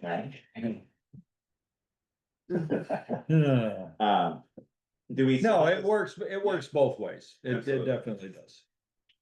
Believe me, I know chain of command. I don't know how. I'm sure Greg doesn't have a clue though. This is all new to him. Chain of command is. Do we need a motion for On this his or upgrade. we just need to No, sign? you don't need to. Okay, so we'll make sure we sign at least one. Is there one that we're all signing? Yeah. We all sign our own. No, no. That doesn't work for you? Let's just sign one. Only for loads. I traded 5 signature lines. Right. One for Josh. I got one. Right. All right, All right, so moving on. moving on. Now you got my papers all discombobulated. I can't effectively run a meeting. Surprise. That's your job. No. So that's been the problem? When did you unmute her? She has the power. I did. Okay, Select board roundtable, Jessica. I don't think I have anything. We have a new volunteer for the Bike and Pedestrian Safety Committee. So hopefully that will take that committee up to full membership. But that's the only update I had. Chris, did we get that in? Where's that? Did it come to you? No, disregard. I don't. Volunteers either, I haven't seen the form. Okay. You guys didn't get it. He said he submitted it, but if not, I'll follow up and make sure he does. In an inbox somewhere, I'll check. Okay, just let me know if you don't have it and I'll ask him to submit it again. Good. Yeah. I'm working on a couple things, well, 3 actually, so EV, I'll do some research on that, talk to Parmelo about that. Greg and I are working on fleshing out the customer service line project and what that might look like to bring something to the board, probably the next meeting for discussion. And the Lots other, of discussion. lots of discussion, and then the Sorry. other part. And the expectations you just. I mean, the water, from the curb stop to the house, Correct. Yeah. Yeah, Private. because we need. I'll have a discussion about that. Because we need that in place as we start to replace lines. So we have that, and then the second big project I'm working on is the local options tax. Creating a framework and sort of promotion and information. I mean, you got this right. That Yes. is that you. Yeah, for that, and how to approach that. It's gonna be on our list for approval. We have to figure out if we wanna do it at town meeting on Monday. Do we wanna do it by Australian ballot the following day? And what that might look like, that we present to the voters. That's something I'll work with Jessica on. She obviously produced a lot of work on that, and have the intern work on that. We've got some more detail from other sources, and so it's just piecing that together, and so that'll be come to the next meeting as well. And that's it for me. Michelle. Okay, didn't hear any discussion about the water ordinance and the changes from Kevin. I mean, I went through them and everything. I thought what he put in there was fine. I don't know if anybody else got to read them, but we need to. I guess accept his changes if we're all good with that. We don't have to. We've already approved it. Yeah, but he made some changes, some policy stuff. I know, Yeah. that's why I asked and said, do you wanna have it be on the next meeting? And no one replied. Did you not get my email that said you should put a holder on this for the agenda? I don't think I did. Okay, well then, I did say that, Okay. but I'll double check. I Yeah, just. Okay. He just, most of his stuff was statutory. It was the criminal and civil trying to put it in one, Yeah. and he did the policy stuff. Yeah. Nothing major, No, but, we should at least look at it. okay. And the other question I had is, where are we on the Towai PD stuff? I'm working, Okay, all right, so it hasn't been forgotten. No. Okay, but It's amongst the entire slice of pie of our entire budget, which is a lot to chew through. Yes, I know. As I've also gotten back, I sent out the fiscal 24 draft audit, Mhm. so you'll have that. I'm working through that. Yeah, I've sent it out. I haven't seen it. I haven't seen it. You sent it out by email? You send it to this base camp, cause I don't know how to, I'll be honest with you. Oh, I click on something on there and it says you I need know. to do this, this and this. That's why I mean, I won't tell you what I say. Give I you an received it. update every day at 7:30 in the morning and I don't, went to every. Okay. you know, I go to here Sorry about and that. I go to I hit this and then like you gotta hit Chrome or something and that. all of you. Oh, it's not. Well, There Here, you this go. is- Okay, so you sent it to Ian. Apologies for that. well, it's y'all's fault for letting Ian commandeer so many emails. Well, he made all those emails for us. I didn't want more That emails. could be it, yeah. That's fine. I mean, it's a lot to digest anyway. So you're sending, somebody's gonna get us the 2024 audit so we can look at It's it. just- I'll send it. It's just a draft. We only received it last week. Just No, one that's- page, right? Am I gonna understand it? No. You know, It's usually as I can't dense as the other understand. ones. So hopefully, I started going through it on Friday with Darlene. I'm hoping by your next meeting, which is it next week? No, No, 2 2 weeks. weeks, right? We have That's 2 2 weeks. weeks. Is to have similar to what I did last time, is have a summary Okay. for you. It sort of ties the big pictures that you need to focus on. Because she even said the same thing, it's 108 pages of. Yeah, Oh, pretty much. is the plan that we have to, there's policies we're gonna have to create. Yeah, I mean, cause it used to give us a letter kind of giving us that, you know, and it's like, It's in okay, there. that's what I'd like to I have do. that. It doesn't, That doesn't letter, always I'll tell make you sure it's everything. figuring. that letter is also quite dense and indecipherable sometimes, so, yeah. It's true. Um, And that's all I got. So for the police thing, are we still planning on putting that on? I think we have to. We were directed to, weren't we? Yeah, we were directed to. I'm planning, January's not that far away. Yeah, I We know. gotta start working on Don't the. you do the finger finger thing thing. to us. I don't believe we have to put it on, The but I could be. warning and everything else that needs to go on, and January's gonna be here before we know it. Be Yeah, here right after 2 months. November, December. Okay. It's already almost November. Don't forget to fall back on your clock. This coming weekend. Sunday, Saturday night. More bad news. Joel, come on, stay on Um, track. Yeah, thank you, Peter. you're good. As you know, I'm the solid waste, I'm on the solid waste. You're the committee. garbage, yes, we know. Yeah, I'm getting a lot of garbage. If you haven't heard, mattress prices, get rid of mattress is through the roof. $45 to get rid of a mattress. No wonder people leave them on the side. So when I see them on the side of the road, yeah, and they need another person on there. Valerie was on, but she was the administrator. And I said, I'll bring it to the board and see who's gonna be our next one. So, with me, the alternate, gotta have an alternate. Is Greg wanna be on that, or I went to the last week. did you? Yeah. I didn't see I it. was remote. Oh, Oh, he must. I just saw Greg, but I didn't saw it. Yeah, I and was they remote. They keep hitting me up to go on some retreat. I'm like, I don't wanna go to a waste management. No, you should have gone to that one in Vicenza, very nice. Food and everything. That's why Joel goes. No, I didn't go. I was tied up. I don't attend many of them because I'm tied up either You umpiring. need me to start taking on the Oz alternate. Do you want me to tell them you'll be We the need to alternate? appoint you. They need to I'll have appoint you. this, I'll have John send you the paperwork. I'd entertain a motion then. I'll make a motion to appoint Greg as the alternate for the Yeah, Aspen how's it go? Solid Waste. Management district. Second. I have a motion and a second. Further discussion, you can't discuss this one. All those in favor signify by saying aye. Hi. Opposed, nay. Motion carried. Boy, that was nice and loud, wasn't it? Yeah. I hear a peep all night, except for get me and you.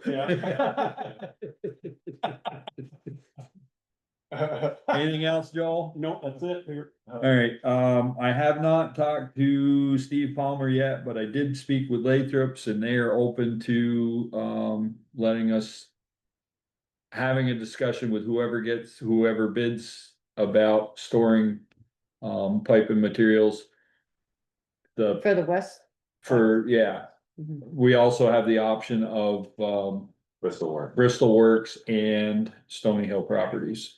So those three places Stony Hill big are, behind the firehouse. Yeah. Lathrop said that the other side is owned by Justin. And then they said the mill side, they could also accommodate something there if you wanted to do something there, so. Street doesn't it have concrete and stuff too? Yeah. Section. Yeah. Where the old The one- pit started there. So that's that, and then I asked about the hydrant and they said, that if we own it, Yeah. if we own it, they just soon have it replaced. If they don't, if we don't, if we own and they If we own it, can't. we're gonna pay for it. We want Yeah, it replaced. and, if not, they had just as soon have it there and would be, wouldn't have a problem with an easement to get it there. Okay. But it'll take you- And then, Well, it's You know, already there, figure right? just, yeah, it's already there, so I, we do own 4.5 acres of land on Hewitt Road 160. We could have our, and if we Yeah. can't get those two spots, say the hills next year, we yeah, gotta have our I spot. think, did we do an annual, a year to year I lease? thought so. Okay. And then, there was a company that buried utility lines or buried conduit on Burpee Road, and I don't remember anybody getting to work in the right of way or asking to bury. Typically, when communications lines are buried, we get a request to work to bury them. And they direct board. It was, All the way down? yeah, it Is was that you or Was it Burpee. Was it? If it was EPI? Burpee, if it was a utility, it probably came through AZ. They get forms. Well, I know last time when they were up on the Upper Behan, I don't think they let us know either. Somebody called in and wanted to know what was going on. I meant to bring it up last meeting and I spaced on it, but it just typically we're told when they're Check gonna with be. AZ, and the only reason I say that is because when I was interim, we would get, every once in a while, we'd have an email about that, and I'd pass it on to them for approval. It was a sort of notification that those things were happening at utility level. So I think if that does happen, we should at least be Notified. informed. of Yeah. that. Absolutely, yes. And then I won't be here next meeting. I'll be in a tree It's really. In Canada? in Illinois. Illinois? How much, Peter, how long ago was that board? It was prior to our last meeting, so probably 3 or 4 weeks ago, 4 or 5 weeks ago. That's all I have. Town administrators report. I'm reaching out to the department heads this week and next and setting up their level of budget discussions with me, treasurer and Chris. I've been pretty busy with all the projects. I mean, I don't really have anything new to update, but really the next thing for us is as we move into November, start getting ahead of the budgets. So we start planning it for that. And since we have some balls in the air, right, with probably like a good set of options for the police department. Depending on, I mean, obviously it sounds like from discussion today, obviously to be on the vote in the spring, so. You know, we lost 2 options for that and. But, Perfect. that hasn't already been said. Other business, correspondence reports, correspondence received. Executive session. No. You make a motion to adjourn? Second, Favor signify by saying aye. Alright. aye. Motion carried. Right, next. Not too bad, Ian's timeline. Good was night, on. everyone. I